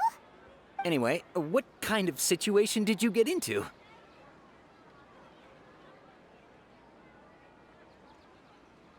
We're all trapped in the day of the Sumeru's festival. Huh? Hold on a second. I thought you guys just lost your wallet or fell for a scam. What you just said, are you serious? Does that kind of thing actually happen in real life? I knew you weren't going to believe it. Marvelous. Truly marvelous. I believe you. Recall the interpretation of your divination. The moon, illusions, and lies. It really felt like an omen. When you say it like that, the divination does sound like it's related to what's going on. Can you read any more into it? I believe that the Archon's revelations are never more than vague hints. Anything more specific is beyond the reach of mere mortals. The book only says, if you trust your instincts and overcome your fears, the sun will surely rise. So that's how it is. Looks like fortune-telling is just fortune-telling. It's no good for practical problems. We haven't made any progress. Who else can we talk to? Let's try talking to Dea again. Paimon remembers that we tried talking to her a couple of times, but she always thinks we're playing pranks on her. You think she'll brush us off again? Yeah, she cares a lot about Dunyazad. Yeah, if we tap into Dia's strong sense of responsibility as a mercenary, then she'll definitely take us seriously. At this time of day, Dia's probably just finished beating up those kidnappers. Let's go find her.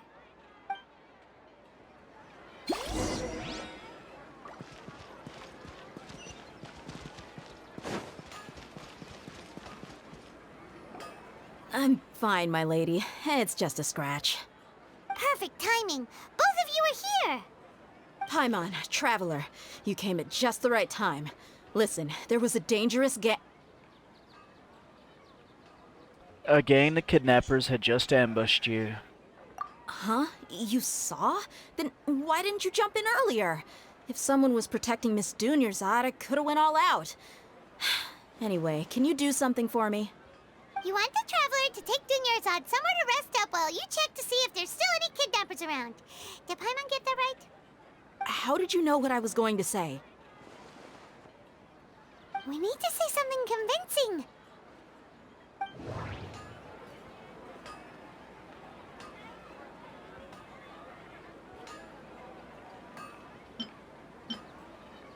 People in Sumeru don't dream. What a strange phenomenon.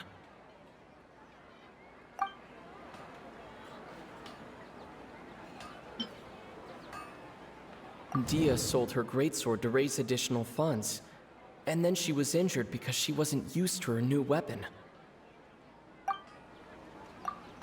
Tell her, Traveler! You got injured because you aren't used to your current greatsword. I didn't tell anyone about that. Including Miss Dunyarzad. You couldn't have known. And just now, you literally took the words right out of my mouth. What's going on? All right, so this is the situation.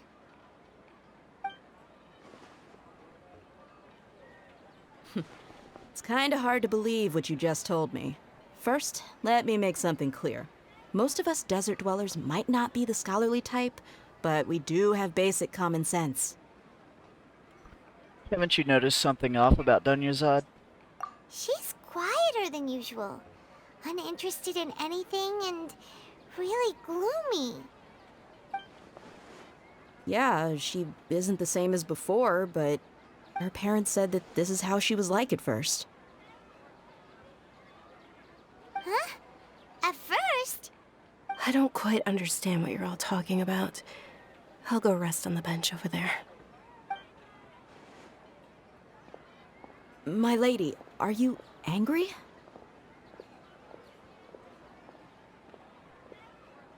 Come with me, I'll show you some evidence. All right, I'll give you the benefit of the doubt since you knew about my greatsword. Let's make this a quick trip. Miss Dunyarzad isn't completely safe here.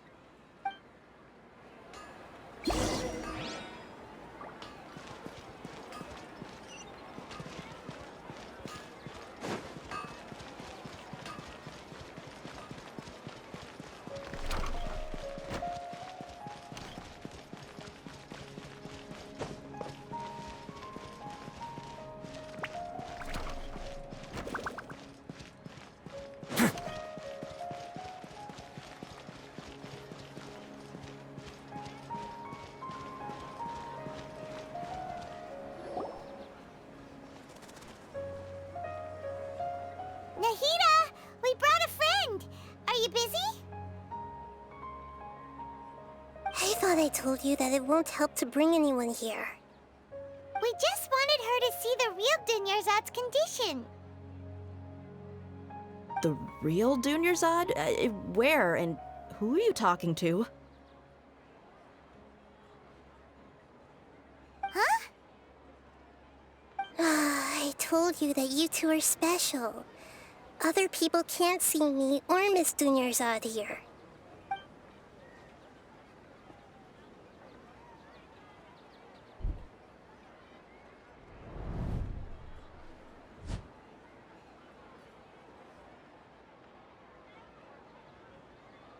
Hold on. Over there. Is that?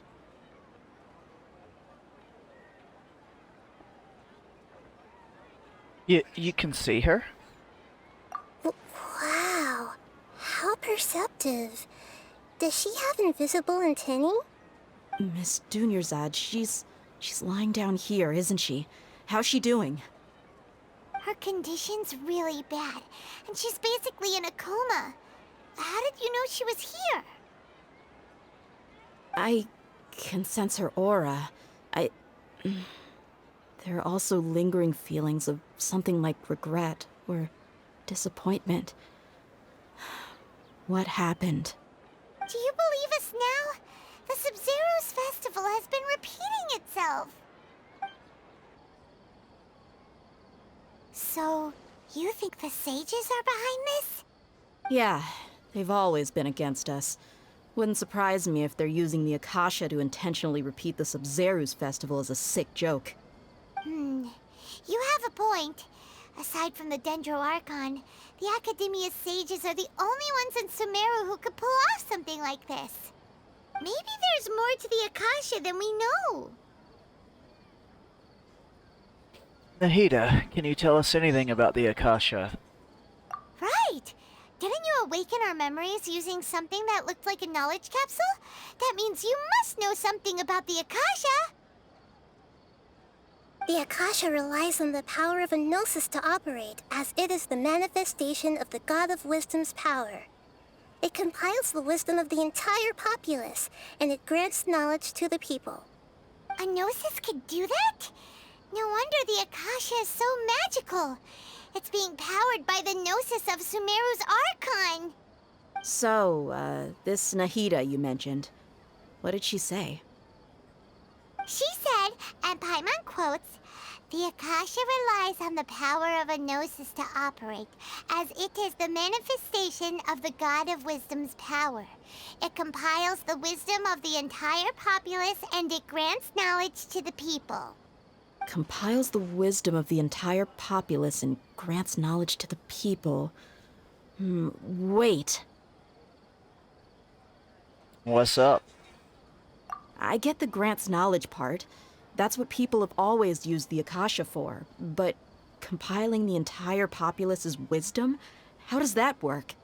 Did she mean that the sages enter new knowledge into the Akasha? I doubt it. Most information in the Akasha comes from Irminsul.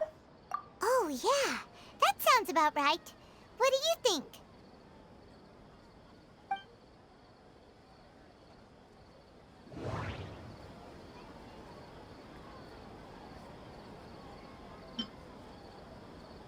Okay, Nahida said the Akasha relies on the power of a gnosis to operate, as it is the manifestation of the God of Wisdom's power.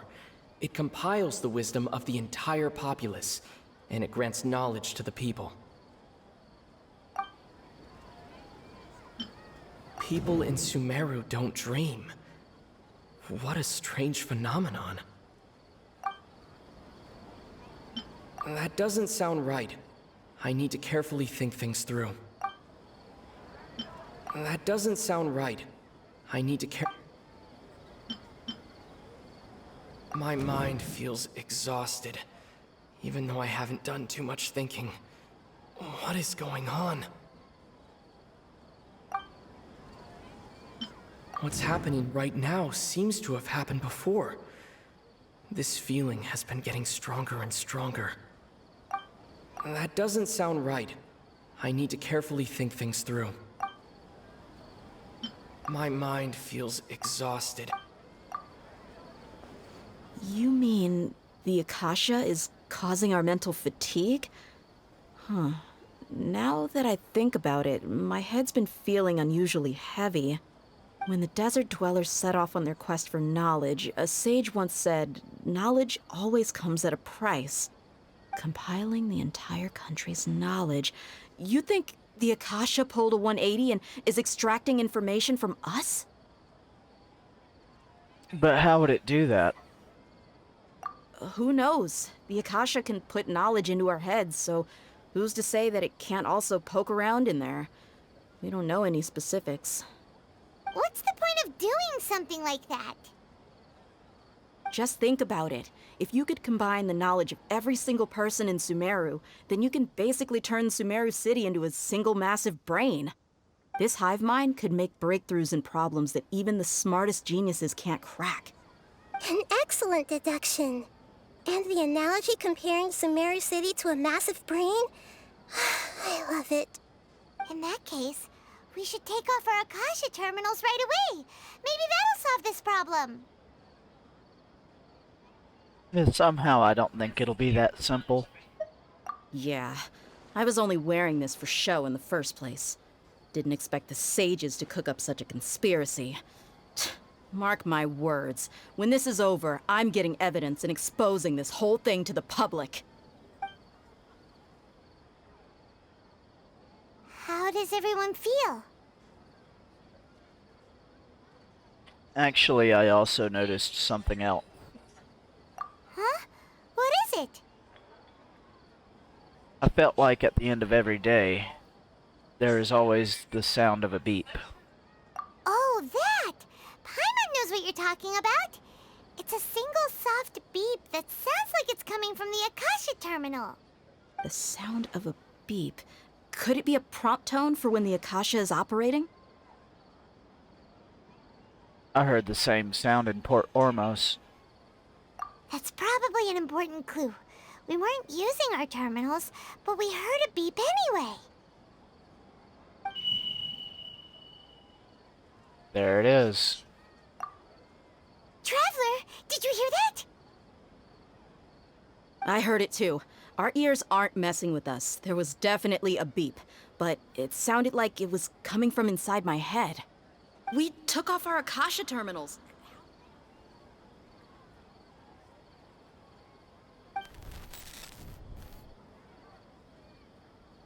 Phase runtime has exceeded its expected length. At this rate, there may be casualties. But we cannot lose all of our progress.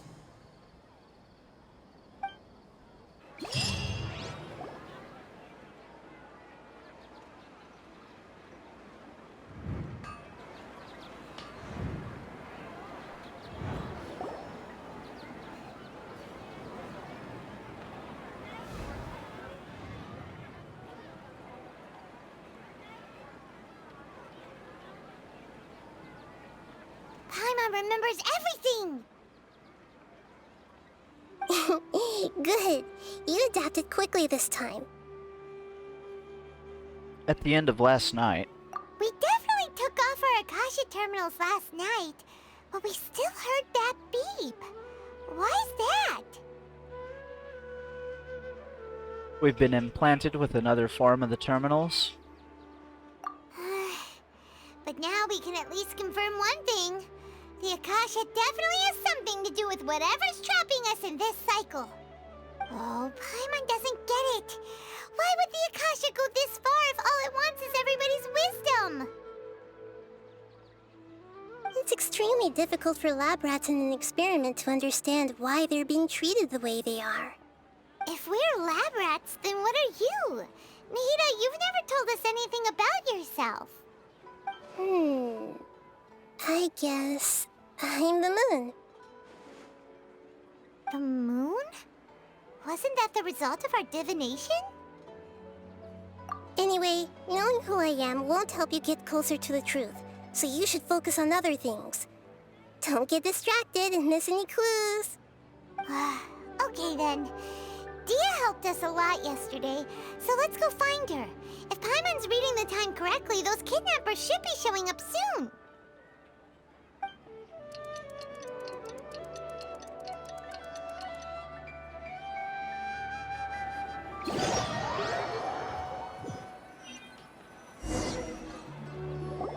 Ah, there you are. I've already taken care of those kidnappers. My lady, did you get hurt? Hold on, something's not right. Dia? What's wrong? Why are you both gawking at me like that? You didn't get hurt this time. Huh? What do you mean this time? Why are you so surprised that I managed to get out unscathed? Those kids were amateurs. Aren't you still getting used to your new greatsword? Shh! How did you know about my greatsword? I haven't told anyone about it. Please, don't tell Miss Dunyarzad. So Dia's lost her memories after all. During your battle, did anything feel strange? Anything strange? You already know that I got a new greatsword. If I had to say something, it's weird how such a new weapon could feel so familiar. It's as if I've already used it to fight a countless number of battles. You're saying that although you don't remember using it, your body feels like it does? That's right. Both mercenaries and warriors heavily rely on muscle memory. Only knowing the theory of battle won't get you anywhere. Traveler, what do you think? Could it be because we removed our Akasha terminals? Yeah, Paimon's feeling really hopeful. Is it possible that we've already broken free? Oh, you're right! Earlier in the Samsara, something like this would have never happened. We'll know for sure at the end of the day. I have no clue what you two are talking about, but it's still dangerous here, so... So you want us to take Dunyarzad somewhere else to rest while you check if there are still more kidnappers around, right? How did you know what I was gonna say? Can you read minds? Forget it. Go and do your thing.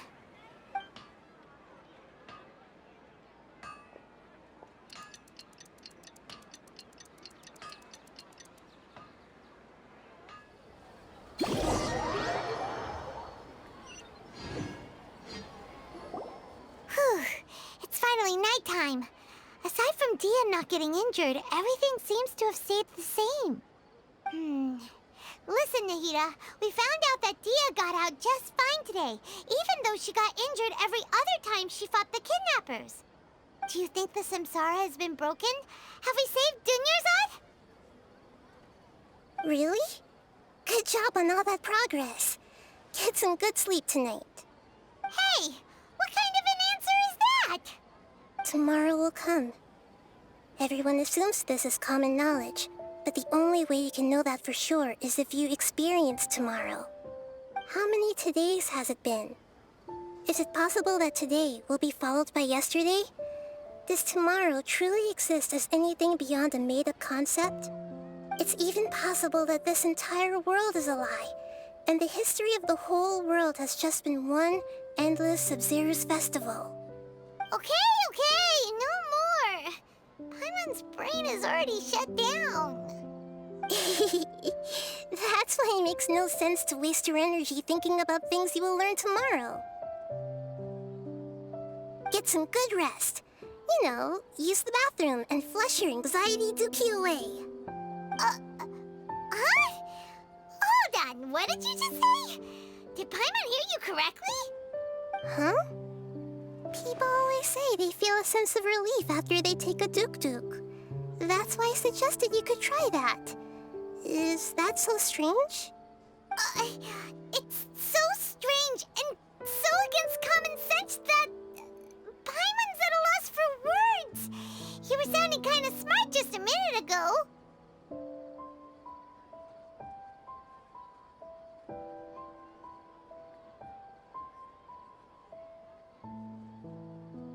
Oh, we're gonna go get some rest. Yeah. Even though it's happy and lively at the Sub-Zero's festival every day, it feels like it's been a long time since we've really gotten to relax. Let's go back to our room.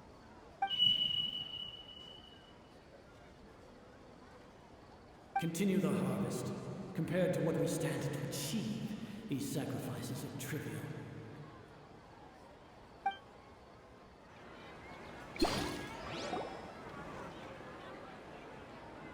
We're still in the same day. Well, as expected, it's not as simple as we thought. Nahida, you already knew last night that we didn't break out of the Samsara? Why did you tell us? Would there have been a point? You would have spent the night with new worries, with tomorrow still out of reach. In that case, you might as well rest within that brief moment of hope. An opportunity like that doesn't come by often, and I thought it might help you clear your minds. Paimon thought the Duke did that! Whatever. Guess you were looking out for us after all. Of course. In the time we've been together, you two have been everything to me.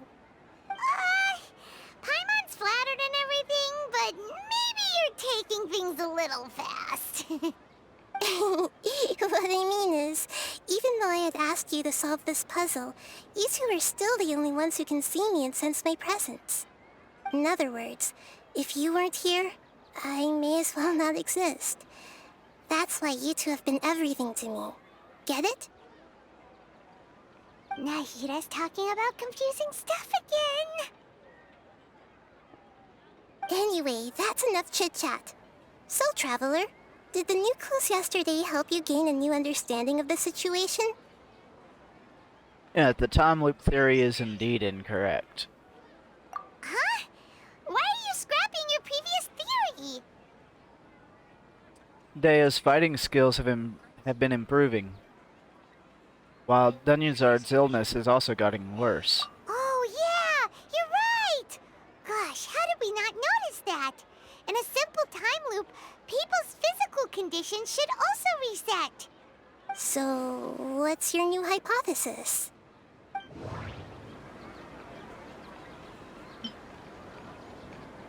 Mercenaries rely heavily on muscle memory, and Dia was able to use her experiences to avoid injury in later samsara cycles.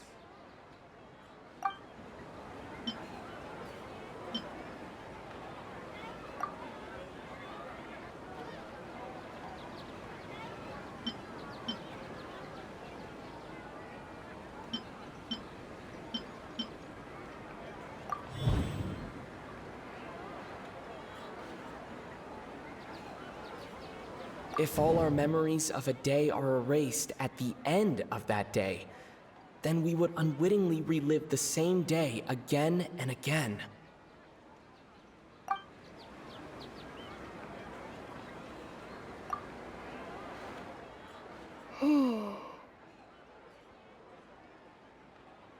We aren't in a time loop.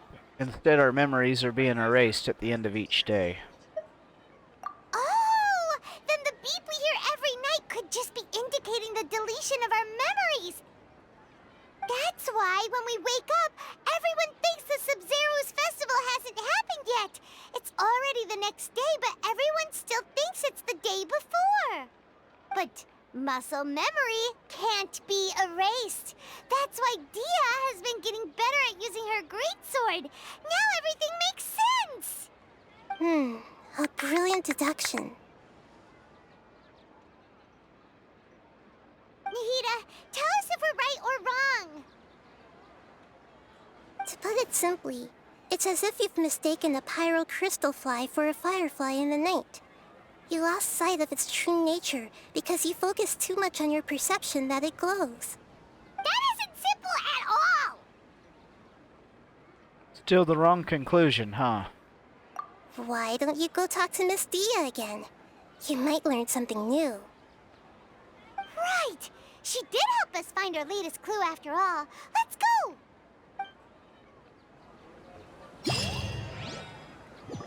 We don't have many more festivals to waste. Hurry and find the truth.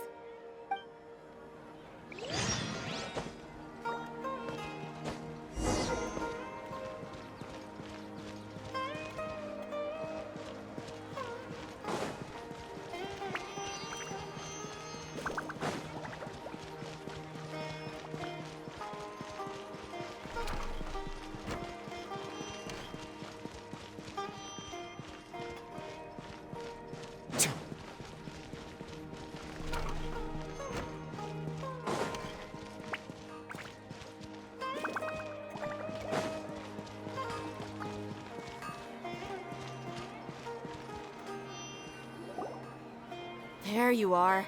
Really took me a while to find you. As expected, Dia also didn't get hurt today. Get hurt? Why would I? Don't underestimate me. Well, you're still getting used to your new greatsword. Huh. Truth be told, I also think it's pretty strange. It just suddenly felt so familiar in my hands and... wait a second! How did you know I got a new greatsword to begin with? I didn't tell anyone about it. Traveler, could you explain the situation to her today? Paimon's gotten a little sick of doing it. We don't actually need to explain everything. Let's just get straight to the point. Oh, that works! You suddenly became proficient with your greatsword because... we've lived through this same day many times already, and our memories of the day are erased every night. What happened to you guys while I was gone? Did you get brainwashed by some cult? think too hard about it. Just take what we're saying at face value. All right then, let me get this straight. You're telling me that my body's already gotten used to this great sword, but my brain just doesn't remember it? Yes, your memory's being erased every day. Then I'd have to disagree. That's impossible. Oh? Why do you think that? If we've actually been reliving the Sumeru's festival day after day, then what happened to the things we used, the money we spent, the food we ate? Common sense says my wallet should have emptied itself a long time ago. There's no way I wouldn't have noticed that. Well, I've thought about that too. But if the sages were behind this, if they utilized the entire city's resources as well as information supplied by the Akasha... Right! They could use the Akasha to record what everyone did that day, and then use the city's resources to replenish everything! It's not very likely, but it's also not impossible. No, it is impossible. I've got proof. You have proof? Where? You two are surprisingly serious about this nonsensical discussion. Fine, I'll play along for a little longer. Come with me, Miss Dunyarzad. Please come along as well. I still can't guarantee that this area is safe. Paimon can't believe it's Dia who wants to show us something this time. 2 days ago, we were the ones taking her to see Dunyarzad.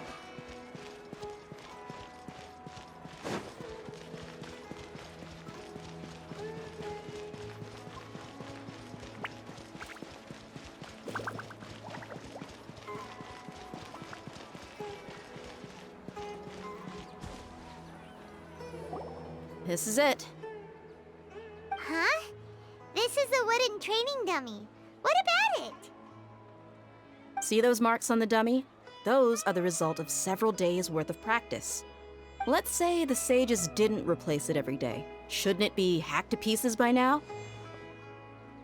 That's true, but what if they did? Then the sages would have had to reproduce every mark I left during previous training sessions. I'm a professional fighter. My martial school has always emphasized the importance of refined control. The force, angle, and entry point of each strike is calculated and deliberate. That's why I remember every mark on the dummy, as well as my state of mind as I made each strike. It's just as they say, each swordsman has their own unique style, and even the same swordsman can't make the same cut twice. It would be impossible to copy these marks. Really impossible? What if they used some fancy machine to carve every single mark? People often say that a camera's photo can never replace an artist's painting because the former has no spirit to it. The same thing applies here. At a mere glance, I can differentiate carved marks from the results of combat training. Well, that makes sense. It seems we'll have to abandon this theory. Whew. I hope that cleared things up for you. Hey, is this that new brain exercise game that's been super popular with the scholars lately? It's surprisingly fun. Anyway, it's getting late. I should escort Miss Dunyarzad to Nilu's stage. See you later. Well, back to square one. Is our memory deletion theory also wrong? But at least we've reached some other conclusions in the meantime. We're not in the real world. Yep, that's true. So, can we think of any new ideas right now? I suddenly realized that something is strange. Strange? Paimon feels like everything's been strange lately. How come we've never thought about leaving the city? Huh? Leaving the city? You're right! It's really strange how we never thought of such a simple solution! Many things should become clear if we can confirm the flow of time outside of the city. Paimon can't believe it! Did we miss this because we're tunnel visioning too hard on our other theories? Or because we're just too tired? We should have thought of this a long time ago. How about we go back and ask Nahida? Maybe we've forgotten something about leaving the city.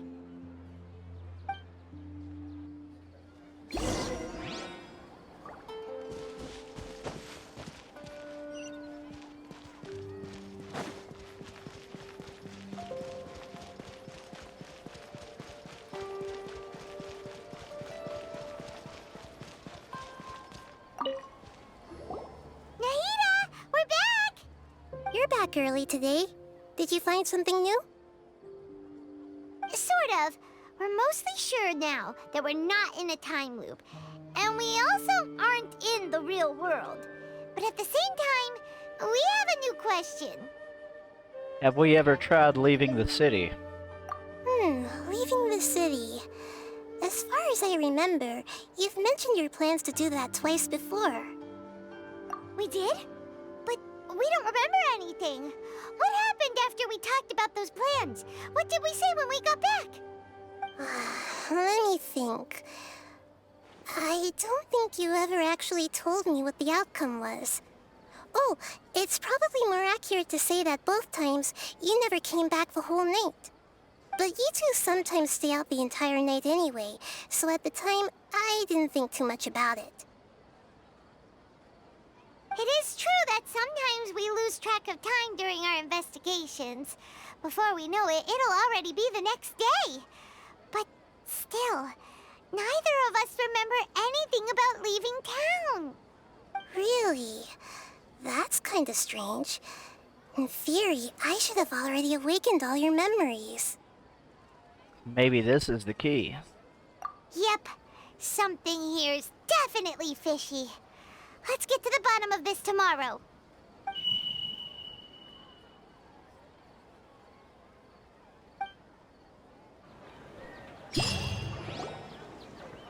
Our memories are back! Well, let's go and try to leave the city today. About that.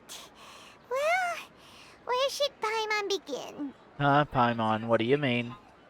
Traveler, aside from your memories that were just restored, I have another message for you. Another message from who? Listen to it and you'll understand. Can't go back. There are countless spaces here.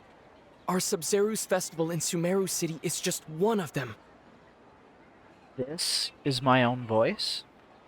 Traveler, you should be missing 2 days worth of memories. Paimon will fill you in. It's time to carry out our plan from yesterday.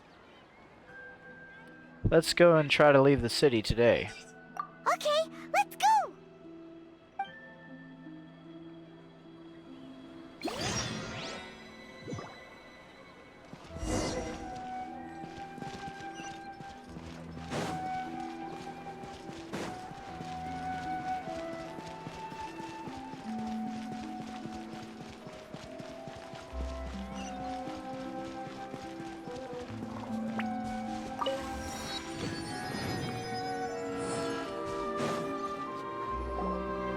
Why can't we leave the city?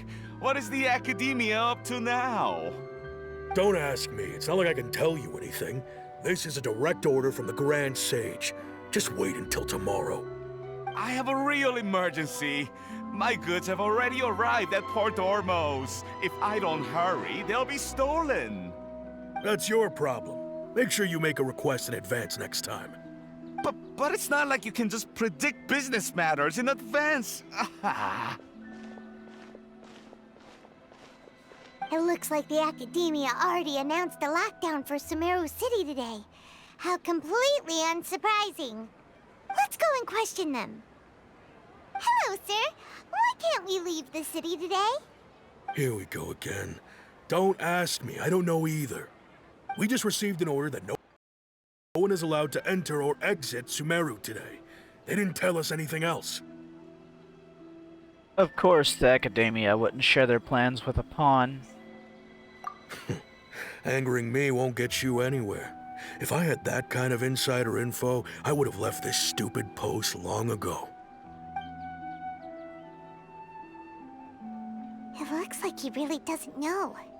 If we can't get anything out of him, let's take matters into our own hands. Why don't we climb over the walls? Those guards can't be everywhere at once. This is a good spot, and the guard hasn't noticed us at all. Let's hurry! Paimon, stay here. Huh? Why? Are you going to leave Paimon behind? We need someone to stay and witness events from this side. But what if things get get really weird out there and you get into some trouble, then Paimon won't be able to help you. Oh, Paimon knows that Paimon can't do much, but we've always been together, haven't we? If we leave together, it'll just be the same as before. Okay. Paimon will wait for you. Promise Paimon that you'll come back as soon as possible. Just a quick look. Okay, okay. And please, be careful.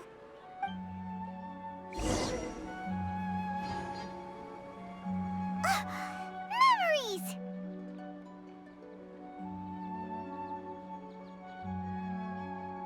Let's go and try and leave the city today.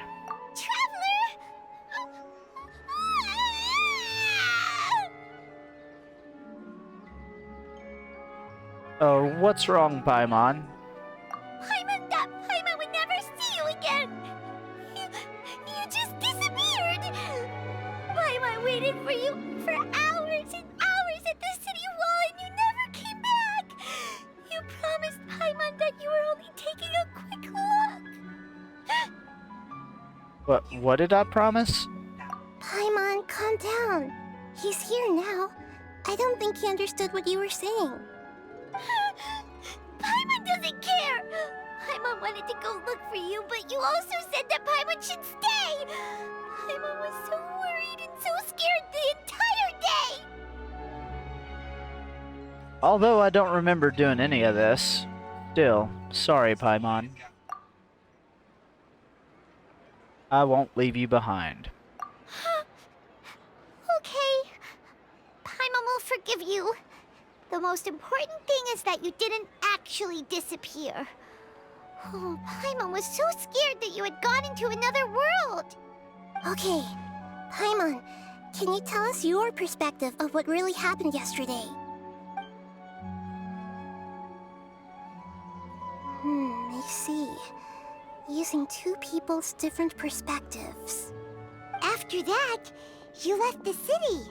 Paimon kept her eyes on you the whole time, but then you disappeared in an instant. You sure that's what you saw? You weren't zoning out or anything?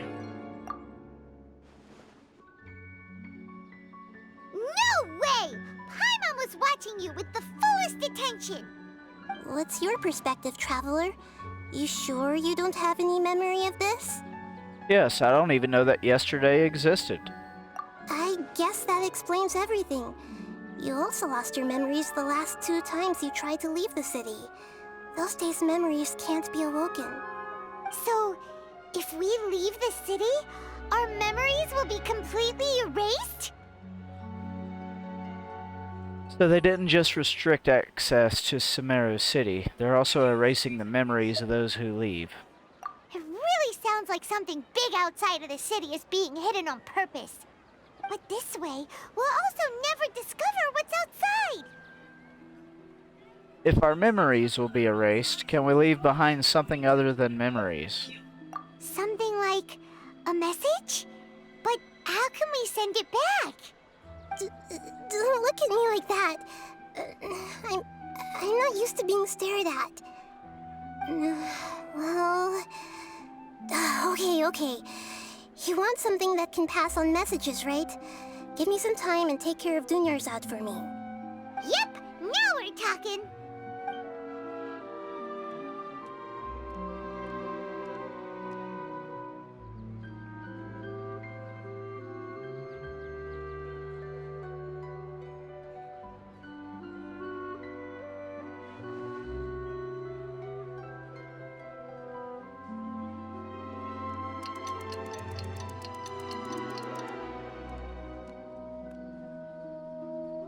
I'm done.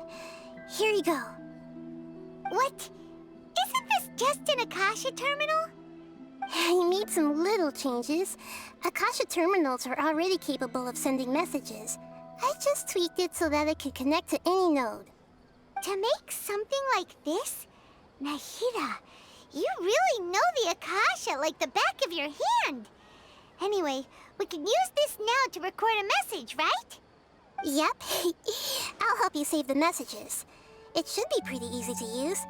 I just can't guarantee the user's status and signal coverage when they're outside the city.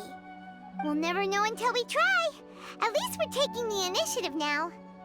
It's worth a try. Let's go then. Let's expose those sages. I still think you should stay. All right. Paimon isn't as worried about being separated since it happened once yesterday. But Paimon still isn't happy about it.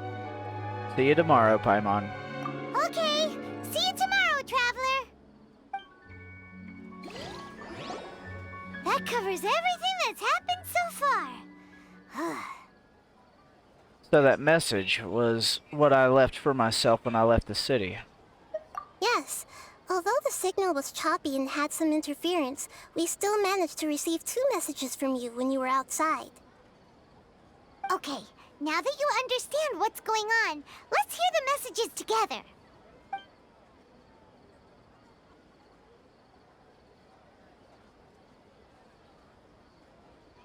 Can't go back. There are countless spaces here.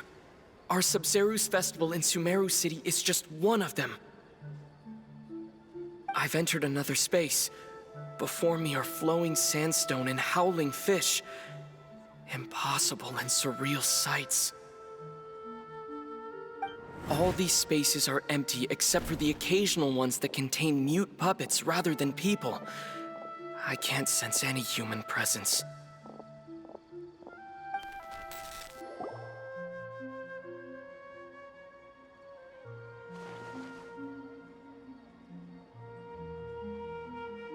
That's one heck of an info dump. It sounds like you left the Sumeru city space when you set foot outside of the walls. But everything looked completely normal when Paimon was looking out from the inside. That's unbelievable. And if we take your word for it, the other spaces all had very weird contents. There's another part here. We only received it last night. These spaces have been disappearing one after the other, absorbed by something like a sun in the sky. And now, even the final space has also disappeared. Behind me, a lot of spaces just appeared again from thin air. I get it now! Those spaces are actually...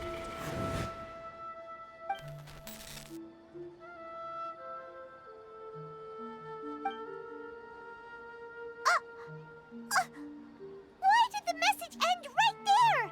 What did the Traveler want to say? What are those spaces? Probably because yesterday just happened to end at that moment. Oh, right. Paimon did hear a beep from the Akasha. Did it come from here or from the message? The message. It should have come from the Traveler's Akasha terminal. After the beep, Traveler said even the final spaces also disappeared.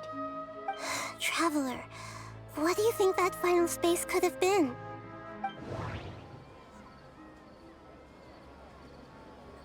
Was that space actually the real world? But wouldn't a real space just randomly disappearing like that be catastrophic?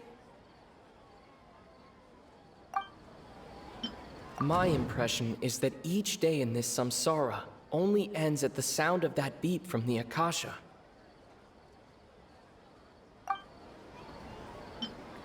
All the bizarre spaces I saw outside the city had one thing in common: a lack of human presence.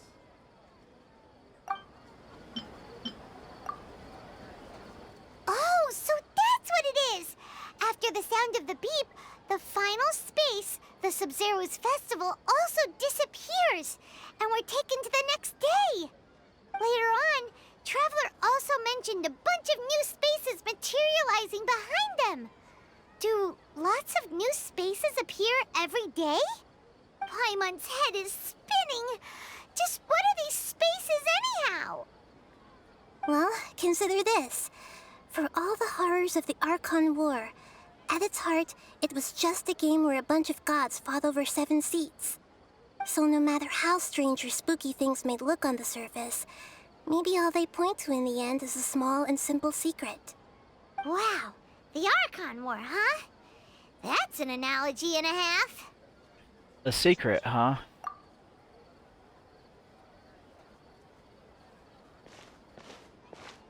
Give me some time. I need to organize my thoughts. Hey! Where are you going?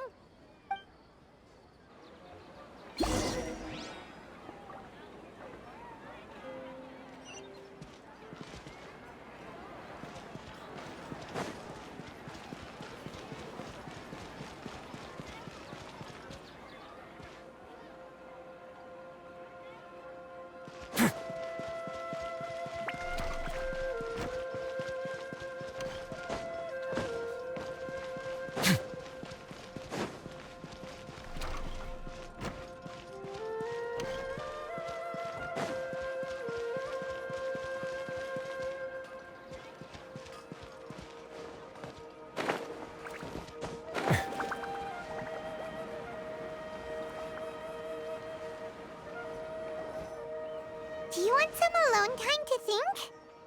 Alright then, Paimon won't disturb you.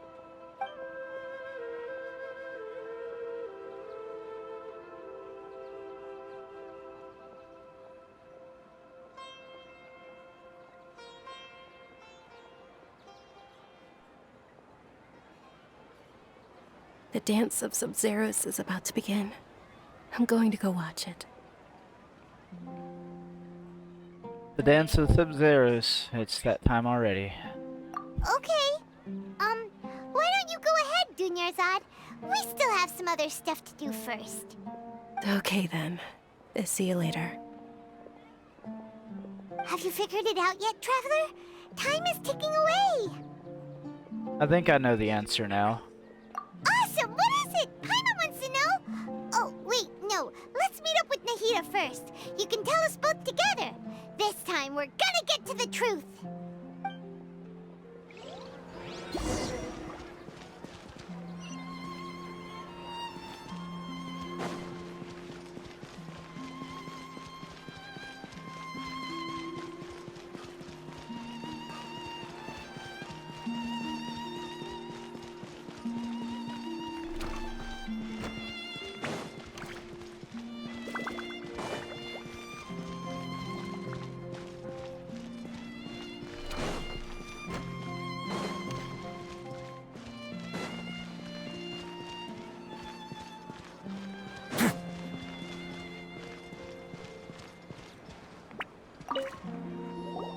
You're back. I've been waiting forever for you two. Judging by the looks on your faces, are you ready to take your Sub-Zero's exam and graduate from the festival? Ask away, Miss Nahida. Okay. First off, have you discovered the hidden truth?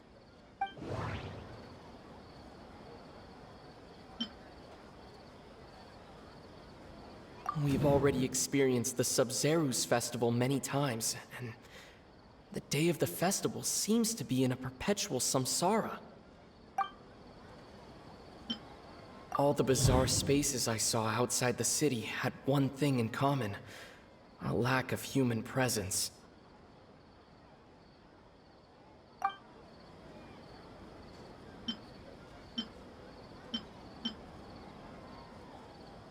Those spaces remind me of dreams, like the one I had in the Avidia Forest, except these have no sign of human presence.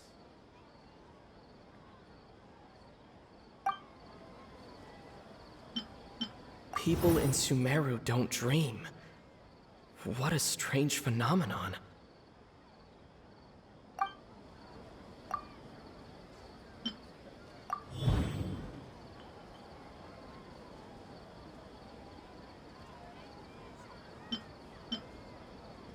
We are all in a dream. It isn't that the people of Sumeru don't dream. Rather, the Akasha is taking their dreams from them. People in Sumeru think they don't dream, but the truth is the Akasha steals their dreams without them knowing it. And those spaces with no human presence are stolen dreams without their host. That would explain why they sounded so weird when he was trying to describe them. Huh. So people in Sumeru do dream after all. In fact, we're all in one big dream together right now. Correct answer. Now, how did you conclude that the Akasha is capable of this?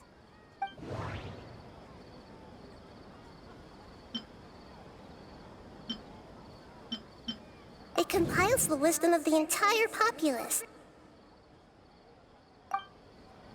And it grants knowledge to the people.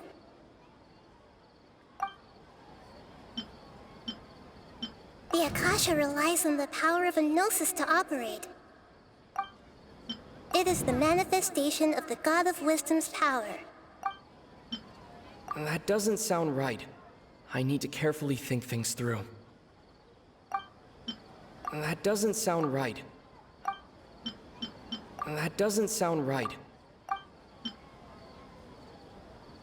Oh, okay.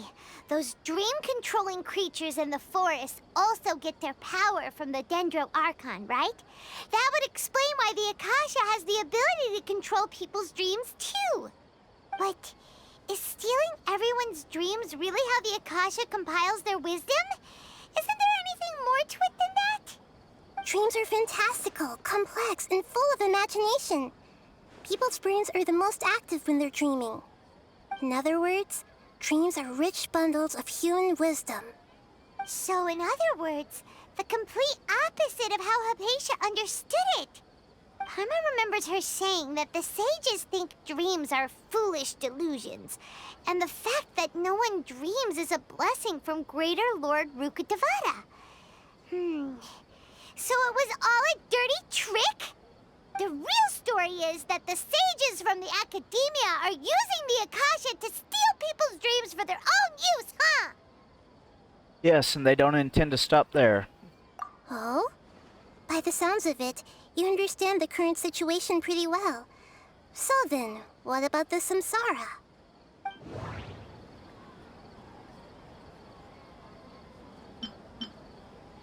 The Grand Sage said, "Go celebrate the birth of that god to your heart's content." Did he mean something more? That doesn't sound right. I need to carefully think things through. Those spaces kept disappearing before my eyes. But as soon as that beep sounded, many more spaces materialized.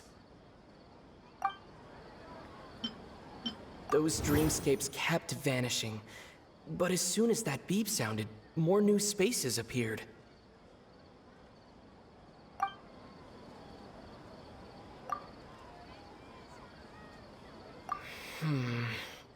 I can't seem to cope.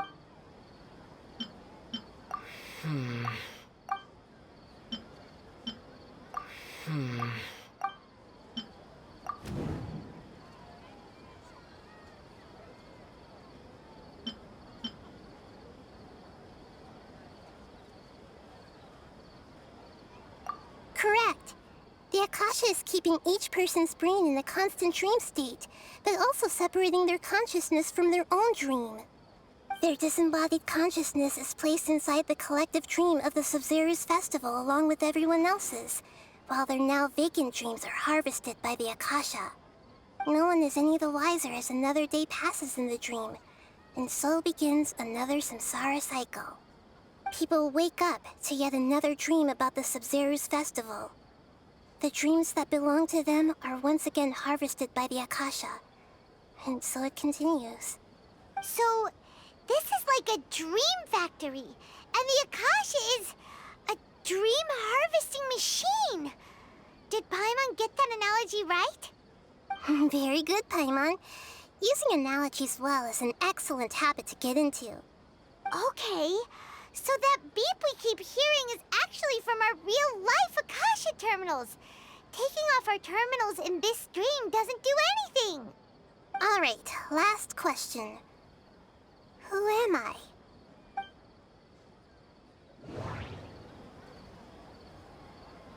They say that alchemical divination is the Dendro Archon's divine revelation. So then, if Nahida has referred to herself as the moon...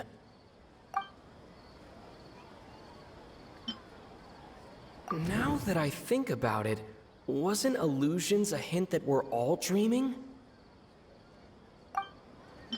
Now that I think about it, wasn't illusions hinting at the sage's deception of Sumeru's people?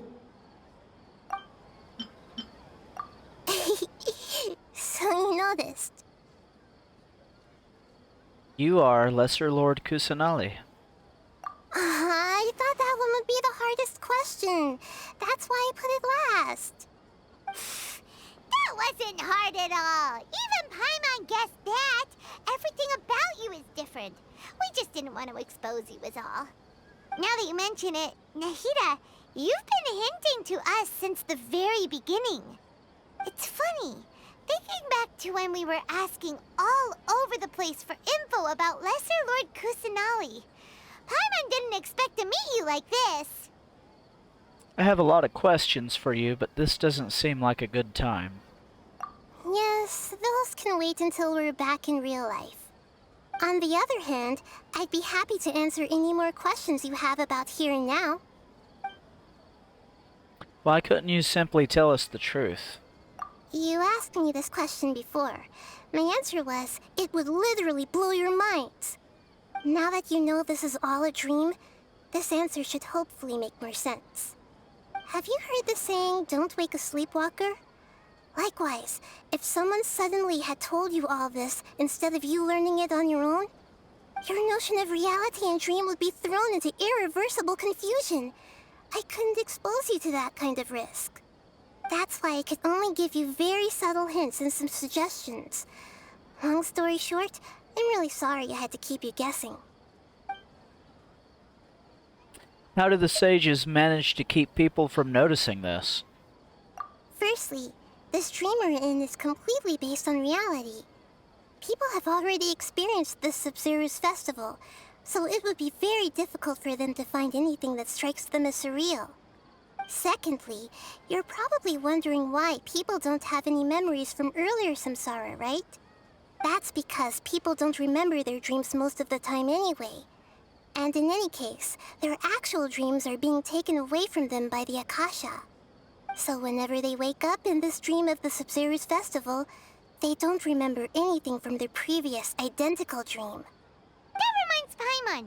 Traveler had a dream when we were in the Avidia Forest, but couldn't see what it was about after waking up. Is that an example of what you mean? Yes. Only after receiving the blessing of Dendro can a person gain the Dendro element's dream-enhancing power. That explains the feelings of deja vu. Meanwhile, everyone else has no idea that they are in the Sub-Zero's Festival Samsara, while their dreams are stolen from them over and over again. About the side effects of a mass-produced dream. Can humans really keep dreaming forever like this? Will it ever end? And if so, when?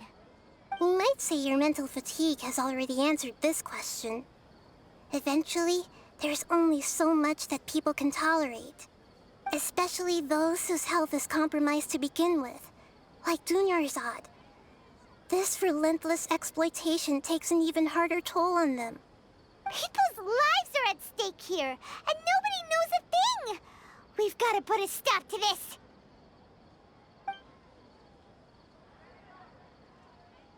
Why is the dream about the Sub-Zero's festival? I know, right? Why did they have to base this dream on my birthday? Could it really just be a coincidence? Even you don't know the reason? Wow, now that's strange. The Academia sages are determined to harvest lots of dreams in a short time, no matter the cost. They have to be up to no good. Unfortunately, I don't know anything about it. Traveler, do you have any information?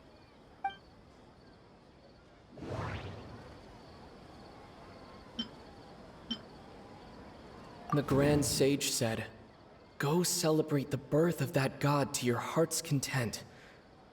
Did he mean something more? Those spaces remind me of dreams, like the one I had in the Avidia Forest, except these have no sign of human presence. Okay, Nahida said the Akasha relies on the power of a gnosis to operate, as it is the manifestation of the God of Wisdom's power. It compiles the wisdom of the entire populace, and it grants knowledge to the people. That doesn't sound right. I need to carefully think things through. Celebrate the birth of that god? Could it mean...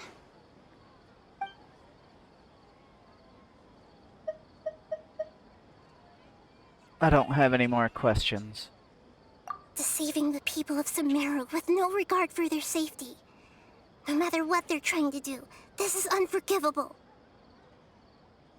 After we end the Sub-Zero's festival, Samsara, we have to look into them. How can the sages of the Academia do this behind their Archon's back? This is ridiculous! In the end, I'm just the moon. The real sun is long gone. A sun and a moon? Nahida's talking in riddles again.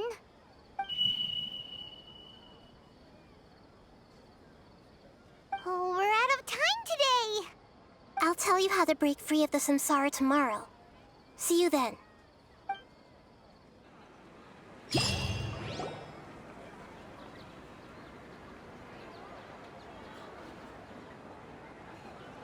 morning, Nahida.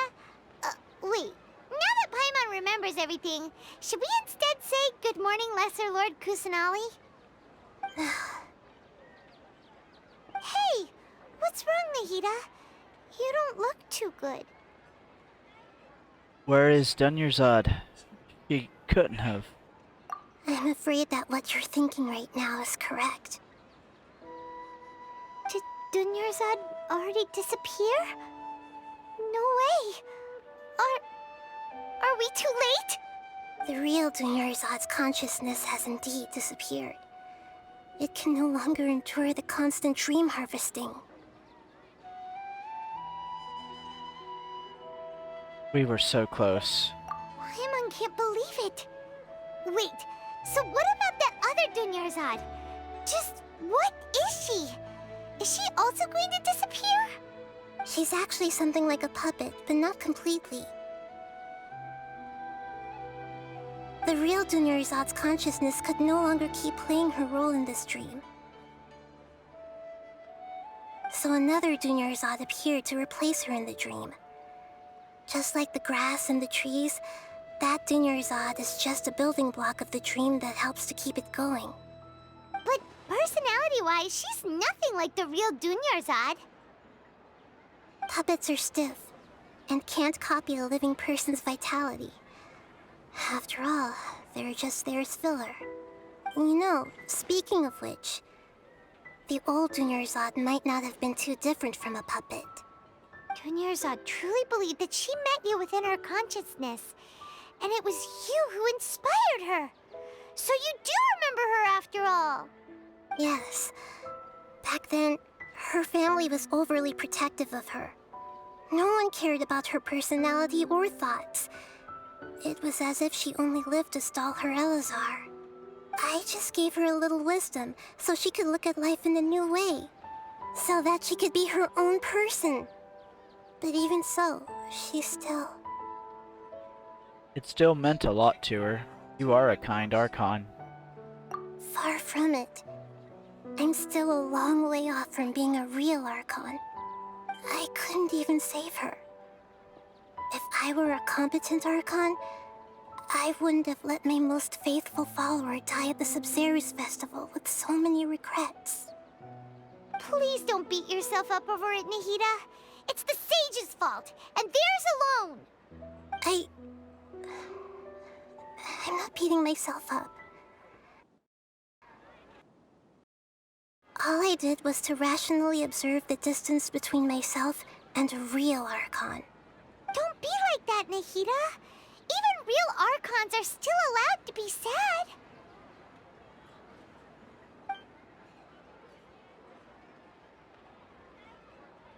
To prevent more tragedies like this, we must end the Samsara as soon as possible. Great, but how do we do that? Although the Sub-Zero's festival dream is under the Akasha's control, Only humans can dream. Even the Akasha is unable to create them. That means this dream belongs to a host who created it.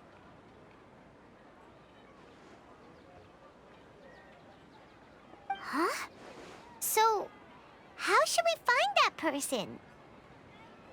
Well, if this is someone's dream, then everything here must come from deep within their consciousness. Which means, with the power of imagination, they can change anything in this dream. Imagination? What do you mean by that? Imagination means breaking through what you perceive as normal. Like when the server at a tavern brings a plate to you, you'd naturally assume that food is on it. However, if you're the dream's host and you become aware that you're dreaming, when you imagine gold and more on the plate, the dream will respond in kind, and the server really will bring you gold and mora. But right now, our host is unaware that this is a dream. No matter how many times they're served, it will always be food. So we find the host. Then what? Find some way to make that person realize that they're dreaming. Usually, once that happens, the person will wake up and the dream samsara will be broken. How are we going to find them, though? If it could be anyone, it'd be like looking for a needle in a haystack. And even if we did find them, how are we supposed to make them realize they're dreaming? After all, like you said, don't wake a sleepwalker.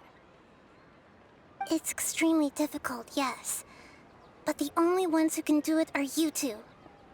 Remember, everything you've achieved up to this point has all been for the sake of finding the host and ending the samsara. As for me, during this time, I'll be out of town. Out of town? Are you going to that place full of dreams where the traveler went? Yes. I want to try something. There must still be a small wisp of possibility. Hurry and go. Dreams are supposed to be fantastical, romantic, and full of pleasant surprises. Unnecessary things like this samsara need to end. Paimon's still a little upset that we've come this far only for Dunyarzad to... She was such a good person, with such a simple wish. But fate was against her. I just feel so demoralized.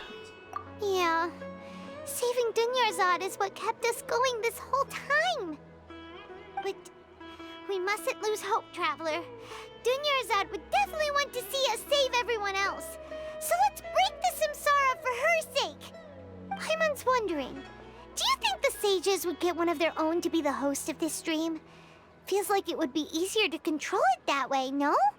Unlikely. Knowing the plan, they'd probably become aware that they were dreaming. An unsuspecting host would be a lot less likely to realize that this is a dream. Huh. That's true. Plus, the sages probably weren't counting on there being other factors beyond their control, like Nahida and us. So, who do you think the host of the dream is? Maybe Ferris, the Knight of Flowers. Oh, that would make sense. Ferris, the Knight of Flowers, is a symbol of the whole Sumeru's festival, right? Pretty core character. Let's go ask him some questions, shall we?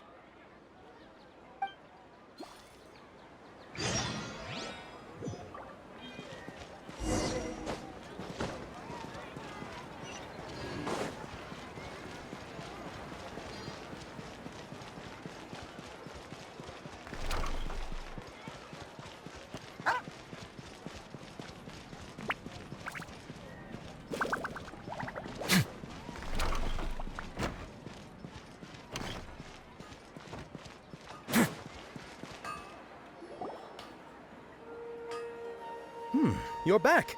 You left in a hurry last time. Is everything okay? Everything's fine. Just, it's a little hard to explain. Would you mind taking part in a little experiment with us? An experiment? That came out of nowhere. I'm listening, though. What do you need me to do? Could you make a wish? Imagine your wish coming true before your very eyes. You want me to make a wish? Is that a new Sub-Zero's festival tradition or something? Less questions, more wishing! Okay. My wish. Okay. I'm a little nervous saying this out loud, but I want Miss Dunyarzad to be happy. Oh. I noticed earlier that she looked a bit down, and she wasn't really talking to anyone. She just doesn't seem like herself. She's always so gentle and kind, and all the kids love her. I've also wondered if the reason she asked me to be Fairest Knight of Flowers is because I'm special to her, or something. So, you have a crush on Dunyarzad? Oh, is it that obvious? After what I just said, I guess it is. When she placed the hat of the Knight of Flowers onto my head, she said to me, I want everyone to have a happy Sub-Zero's festival. What she didn't realize was that I'm not that interested in how everyone else feels. In that moment, I just wanted to be her Knight of Flowers for the rest of my life. 50 years, 100 years, I'll serve her till the end of time. Okay, yeah, that was a bit much. Felt like the right moment to get it off my chest, but that was pretty embarrassing. Okay, I'm ready to make my wish. I would like Miss Dunyarzad to appear in front of me right now with a smile on her face. Here goes. Please come true. Please come true. I'm gonna open my eyes. Oh, you're... What? Fucky? Sorry, but only one portion of Yalda candies per person. Back home you go. Nice try, you two. Anyway, never mind. I don't need to see her appear right in front of me. As long as she's happy. Guess he isn't the host of this stream after all. Should have expected it wouldn't be this easy.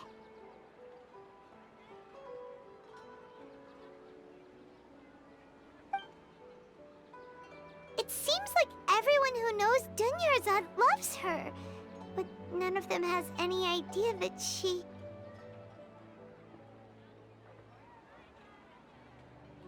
My lady, step back. That sounds like Dia! Oh, right. This is when Dunyarzad bumps into the kidnappers. I'll teach them a lesson they won't forget. Huh? But Dia can handle them! Hey, Traveler!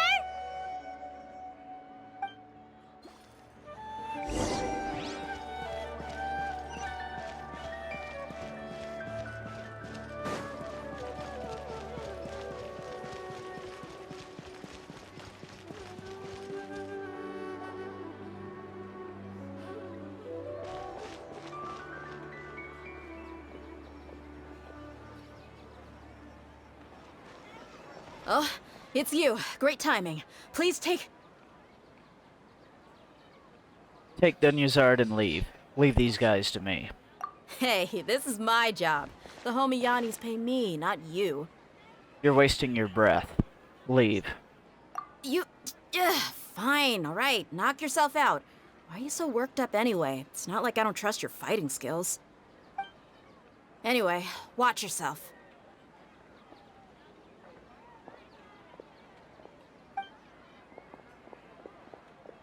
So you got yourself some backup. Suit yourself. You're going down. That's close enough. On our way now.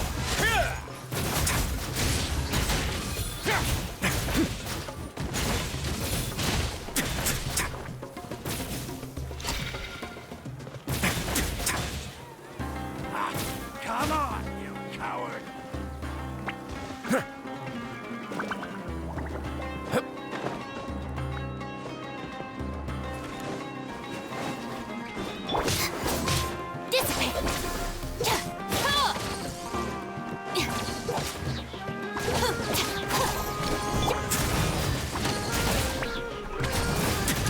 cool. Face your guilt.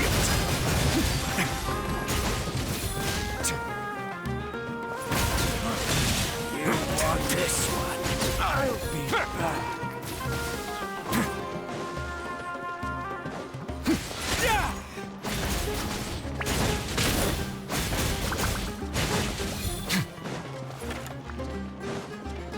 Our bond is strong.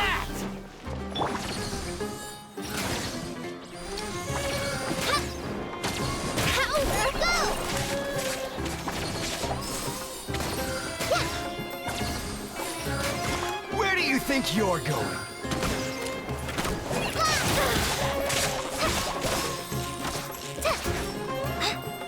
A moment, please.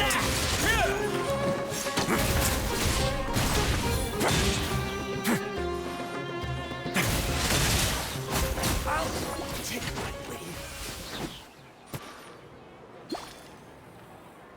Traveler, were you just taking your anger out on those guys? I'm fine. You and Nahida both. Dunyarzad wouldn't want to see you two like this. Oh, and speaking of her, Paimon just remembered something. Remember how during the first Sub-Zero's festival, before the Samsara started, we came here with Dunyarzad because she wanted to pick something up? She said it was because she had forgotten something. Yes, I do remember that. Okay, so Paimon's memory is working so far. Anyway, Paimon also remembers that she is staying somewhere around here. She pointed it out to us the night before the Sub-Zero's festival. Should we check out what the item is? Maybe it'll give us some clues. Yeah, even if it's only a tiny clue, it'll probably still help us more than this needle in a haystack search.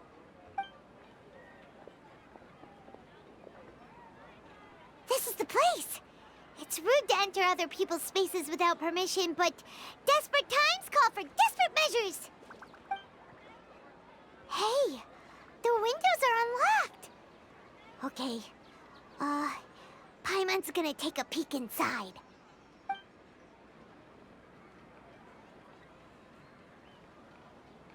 This was only a temporary residence, so there was pretty much nothing inside except this book on the table. Should we open it?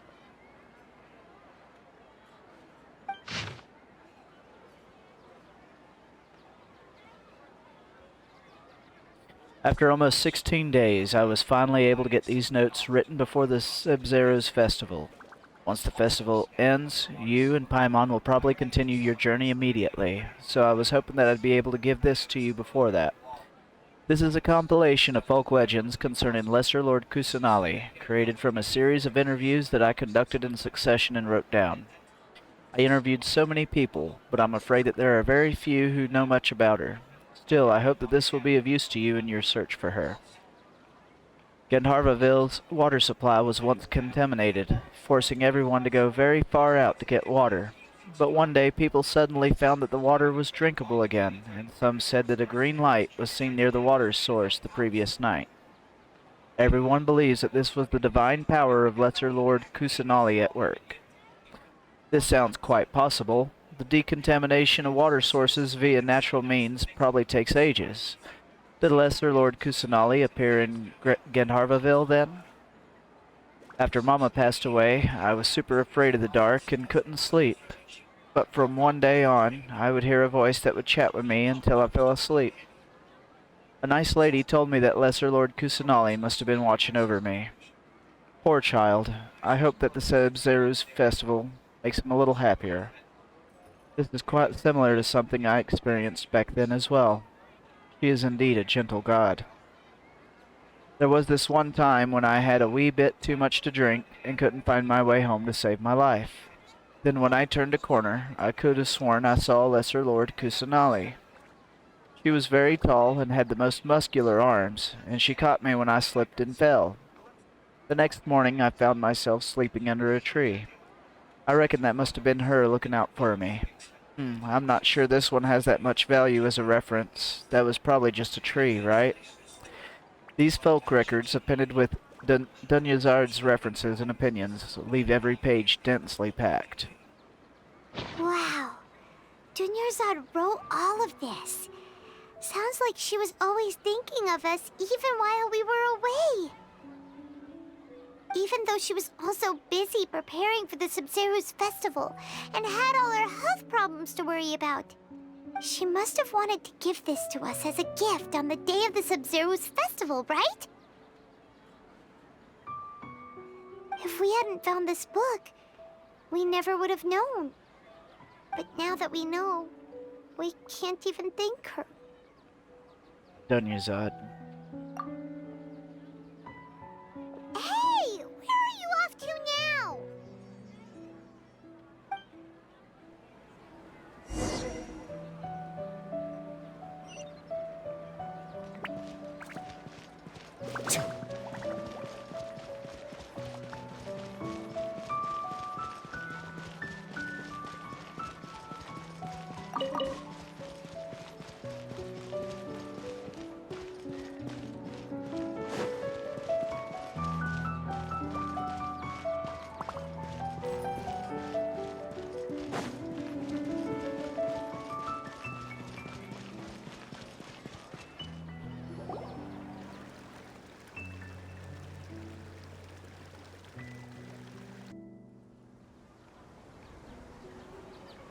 It's Dunyarzad's puppet.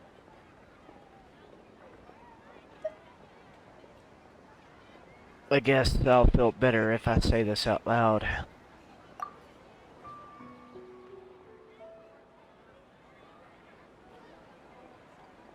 Thank you. Traveler? You must be exhausted. Come to think of it, we've been stuck in this place for a really long time. Heck, even the last time we were chatting happily with Dunyarzad feels like an eternity ago.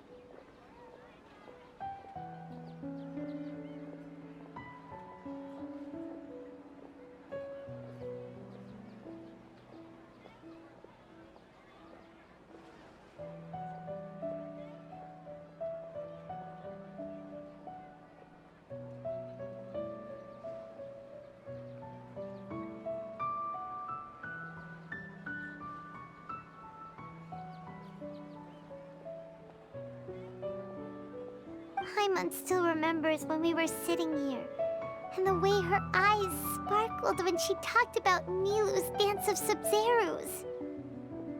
I can barely recall it now. There will always be frustrations in life, but I know that the point of living is not to leave behind any regrets.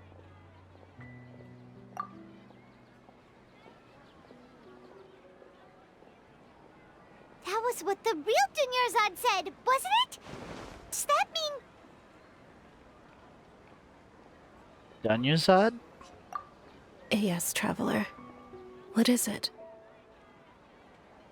Oh, so she's still just a puppet. But just now, how come... Not leave behind any regrets. Let's go, Paimon. What? Where are we going this time?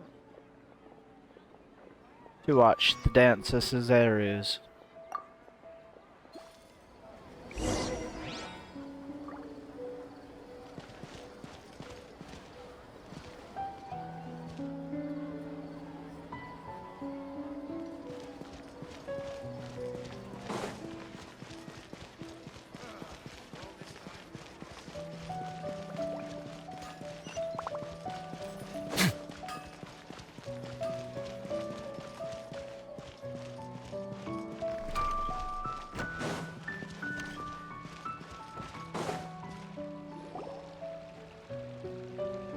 If you continue to resist, we will have to order an investigation into every single event organizer.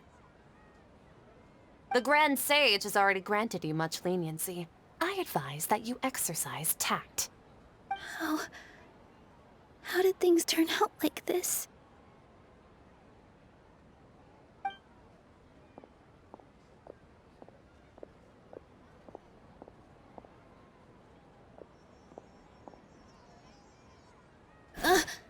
Traveler? You don't have to get involved.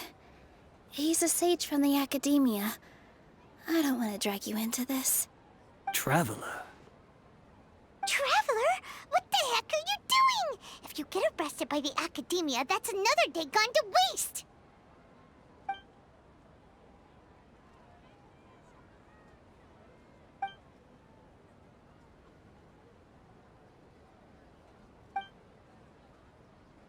Wait, they're not reacting. Have they been scared stiff? Just like I thought, they're puppets. Oh, of course! If this is the Sage's plan, they wouldn't put themselves through this! So they're just substitutes! What is this? What happened to the Grand Sage and his entourage? Hold on a moment. What's up with those flowers?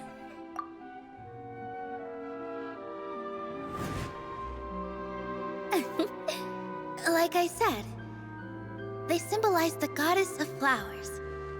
It's just a shame that all the real Padisaras went extinct after her death. Yes. The Greater Lord brought forth new Padisaras in memory of the goddess of flowers. But she ultimately could never truly replicate that beautiful shade of purple.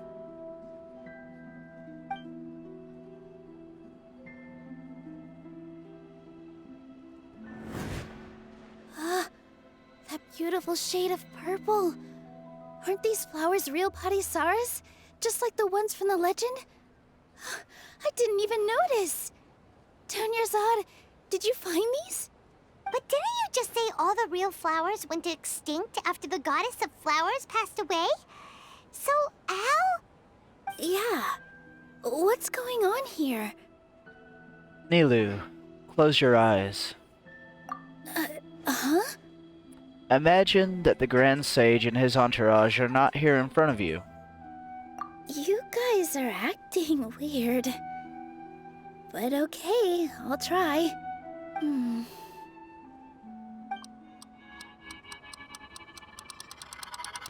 Hey!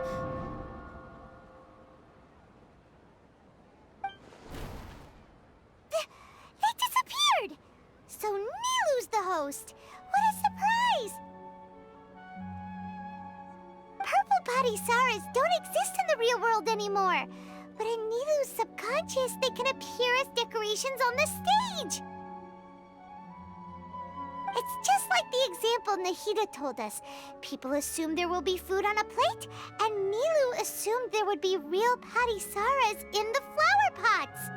So when you saw the flowers, you instantly knew it was Nilou? Correct. But if we want to end the samsara, we need the host to become aware that they're dreaming. How should we make Nilou realize that? Am I dreaming?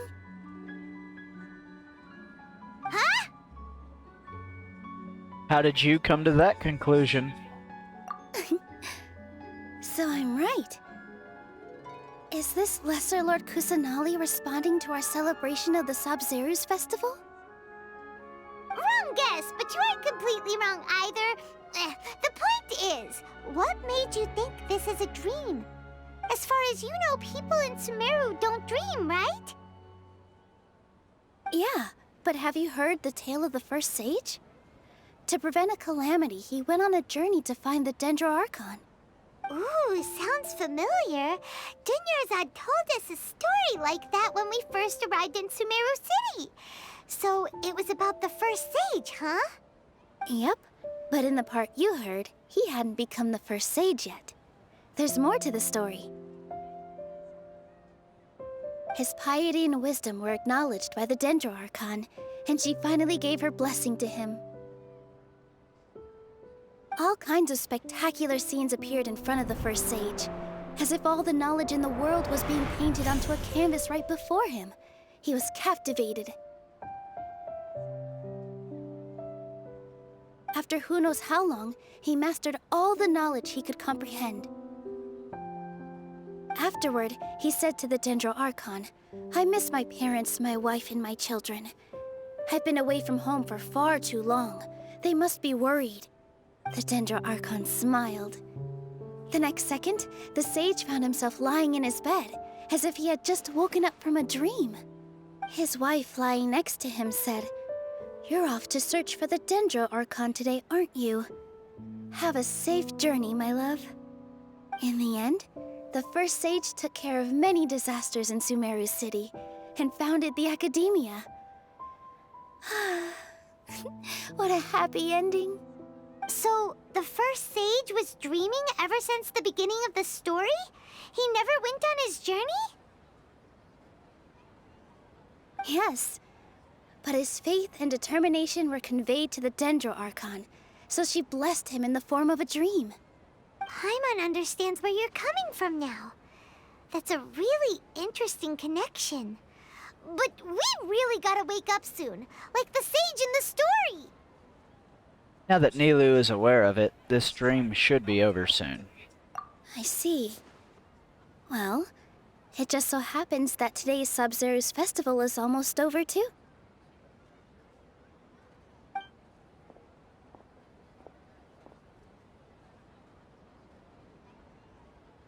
Since we're in a dream, let's make this final dance of Sub-Zero's as beautiful as we can. I've been waiting a long time for this.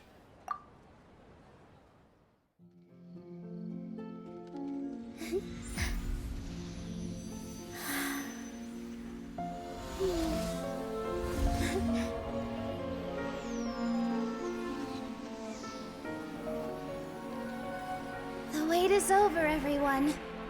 I dedicate this to our god, the Dance of Sub-Zero's.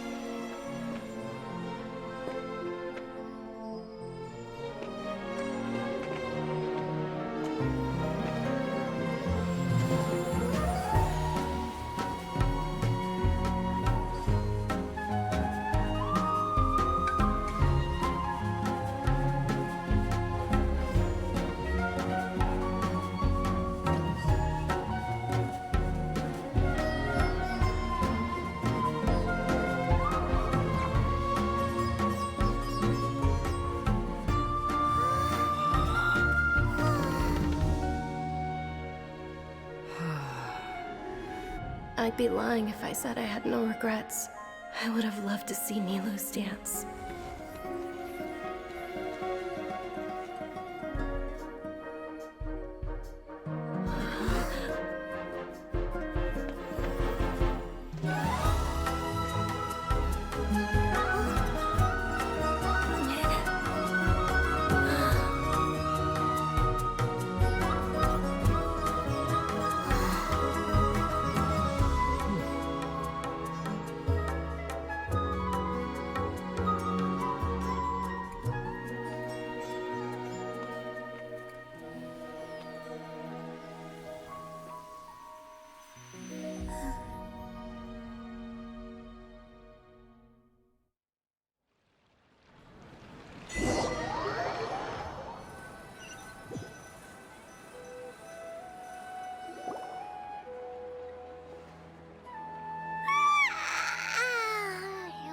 Good morning, traveler.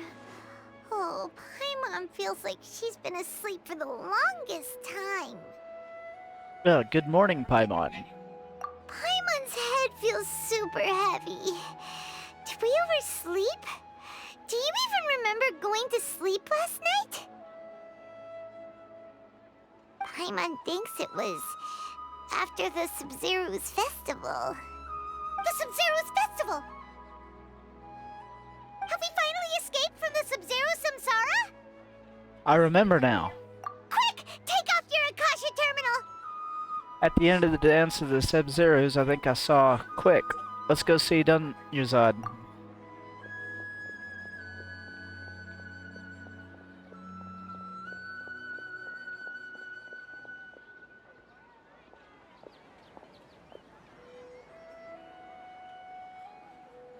in her room. What happened? Let's go to the usual spot. Huh? What usual spot?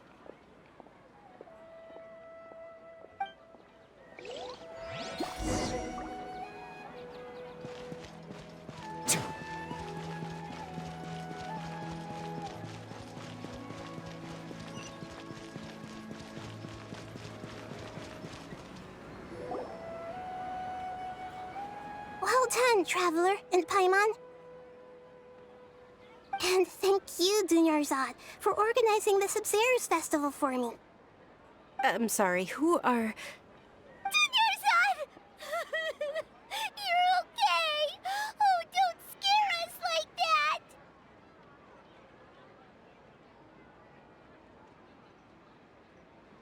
Dunyazad. Oh, Traveler Paimon. I have something amazing to tell you. I just had a dream, and I saw Nilou performing the dance of Sub-Zero's.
Word of advice, don't break the law.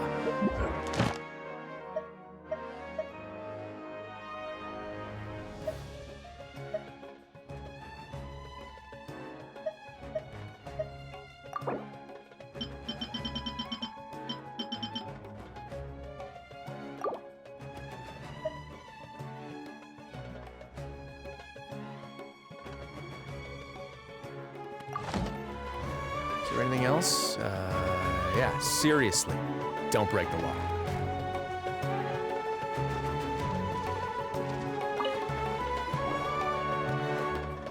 You're actually Nahida, aren't you? Paimon felt like Catherine was acting weird when we met at the Sub-Zero's festival. And... Dunyarzad, did you save her? It's a really long story. We shouldn't disturb her. Her consciousness is still weakened. Let's chat somewhere else. How about by the Traveler's favorite bench?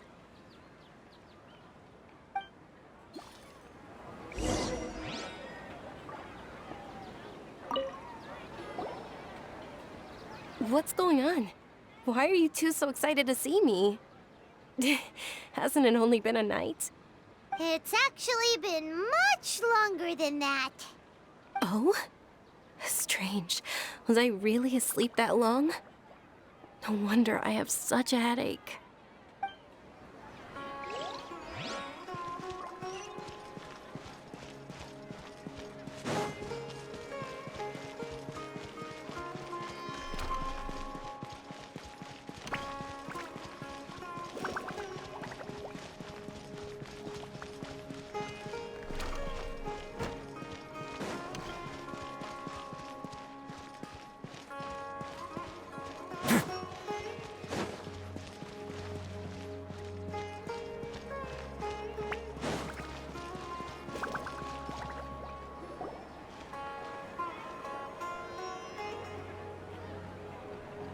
Let's talk about Dunyarzad first. It's such a relief that she's all right. After we parted on the last day of the Sub-Zero's festival, I left the city and saw what the Traveler had described. Among the countless dreams, I found one that was growing fainter and fainter. This proved my suspicion. Once Dunyarzad could no longer bear the Akasha harvesting her dreams, her consciousness began to dissipate. But this also meant it escaped the Akasha's control. Such a small fragment of consciousness can't last for very long, though. It will return to its original dream, where both will gradually fade until they completely disappear. I used all the power I had to keep her dying dream alive as long as possible, but it still wouldn't have lasted for much longer if it hadn't been for you two breaking the samsara. So it looks like we did manage to save Dunyarzad in the end, and not a moment too soon. A very happy ending. Huh? Why are you two smiling so happily? I thought you'd be so moved that you'd start crying. I need to spend more time observing human emotions. Both are fine. Everyone reacts differently. All right. You two must have a lot of other questions for me, right? After all, you saved my faithful believer. As your reward, I will answer any and all questions. About what I saw in that dream at the Avidia Forest. At the Avidia Forest, there was this incense that made the traveler fall unconscious and dream of a huge tree and a red sky. You also heard someone's voice, right? It said world and forget me. Yeah, so you do know!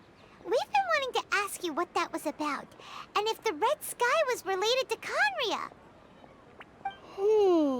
It seems like the traveler established a connection to Irminsul.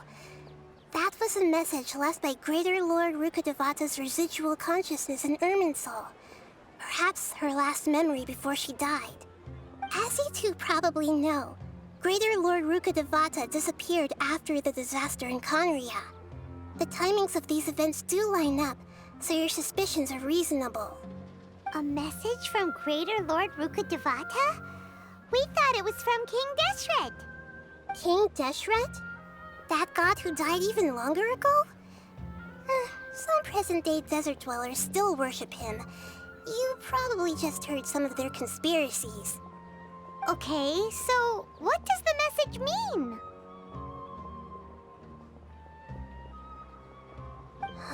I still haven't managed to decipher it. Even the Akasha isn't currently capable of doing that. Greater Lord Rukkhadevata's residual consciousness in Irminsul seems to be contaminated with something that has a very dangerous aura to it. Many devoted scholars go mad as soon as they connect their consciousness. I've warned the Academia about this many times, but people still keep falling victim to it. But I believe this is the key to saving Irminsul. That's why I've kept trying to decipher it. So the tree in the vision was Irminsul? Oh, Tainari also said that Irminsul is sick!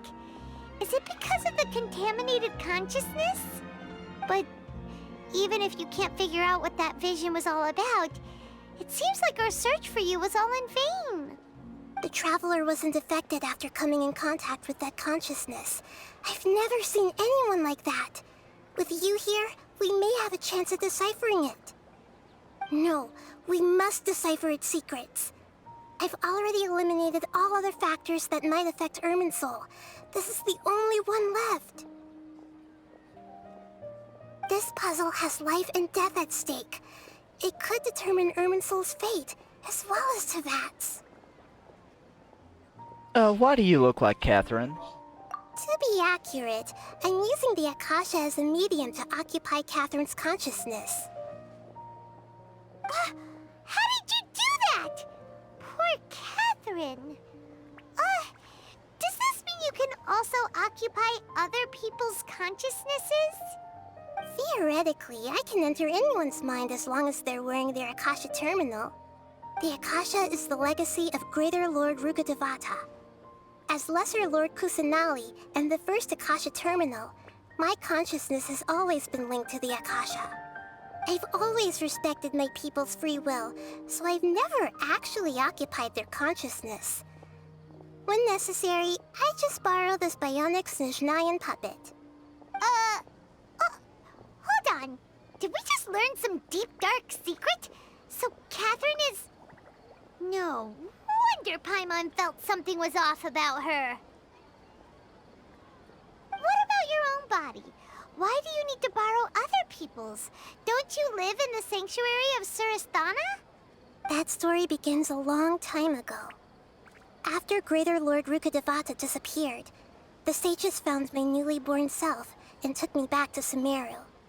At that time, I was young and weak. The sages kept me in the sanctuary of Surasthana, ostensibly for the sake of protecting me. But I've hardly heard from them since. However, I do understand that they had hoped to find Greater Lord Rukkhadevata instead of me, a symbol of her passing. So, the sages basically put their new Archon under house arrest? How dare they! Why don't you teach them a lesson, Nahida? In some ways, they aren't wrong. Greater Lord Rukkhadevata was omniscient and omnipotent. Even after her death, the Akasha is still empowering this nation. And I'm still really far away from being able to call myself the God of Wisdom. Moreover, the Academia is also more proficient at governing this country. My existence has little meaning. To me, you're already an excellent Archon. Yeah, you got a lot of believers. Just look at the Sub-Zero's festival. Everyone who showed up truly loves you. Thank you for the kind words. But I honestly don't need physical freedom as long as I can connect my consciousness to the Akasha. Trying to find a way to save Irminsul is my life's mission and top priority. I will work on that, and try to live up to being a deity in the meantime. Every once in a while, I will also take up the duties of the God of Wisdom and enlighten a lost soul here and there. Doing all that should be enough.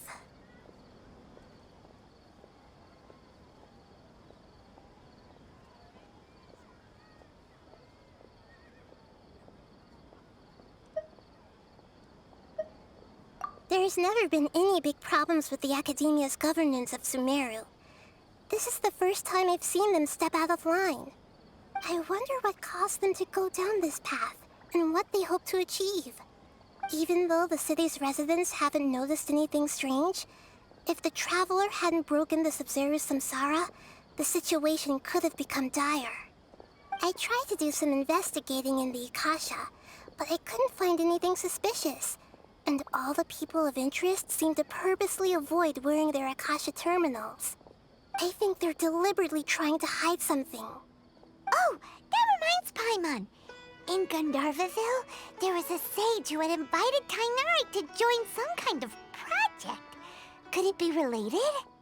Regardless, I need to first investigate the sage's motives, make things right, and punish them if needed. But I'll have to be discreet, or they'll see me coming. No one has realized the issue with the Akasha? You mean how the Akasha stops you from having dreams? Yeah, it's been such a long time. No one's noticed something's up? It's not that no one noticed. It's more like no one cared. Ultimately, it's all rooted in the sage's misdirection. Misdirection? The sages convinced everyone to believe that being unable to dream is a sign of rationality and wisdom. Not dreaming is a badge of honor in Sumeru, even if the truth is that their dreams are being reaped by the Akasha. With their propaganda in place, the sages can maximize their use of the Akasha to facilitate their research. Besides, Greater Lord Rukkhadevata must have created the Akasha in the hopes that it could be used to its full potential. That's why I've never come out strongly against this. Anyway, the perspective advocated by the sages drowned out any voices of doubt. By now, even those who never use Akasha terminals find it too shameful and embarrassing to talk about their dreams. I don't have any other questions. Got it. I hope my answers were satisfactory, seekers of knowledge. To be honest, maintaining Dunyarzad's fading dream took a lot of mental energy. I think I may need to rest for a while. Oh, and you don't need to worry too much about the Sage's activities for now. The Akasha won't be able to conduct another project on the scale of the Sub-Zero's Samsara in the immediate future. Go and get some sleep. Leave everything to us. What a relief. This is truly the most exhausting birthday I've ever had. Traveler? Paimon? Why am I here? Do either of you know? Maybe you were sleepwalking. You know you can't wake up a sleepwalker. We happened to walk by, so we thought we'd wait for you to wake up. I see. Huh. I should visit my maintenance personnel sometime. Oh, I'm fine. I better go. Thank you.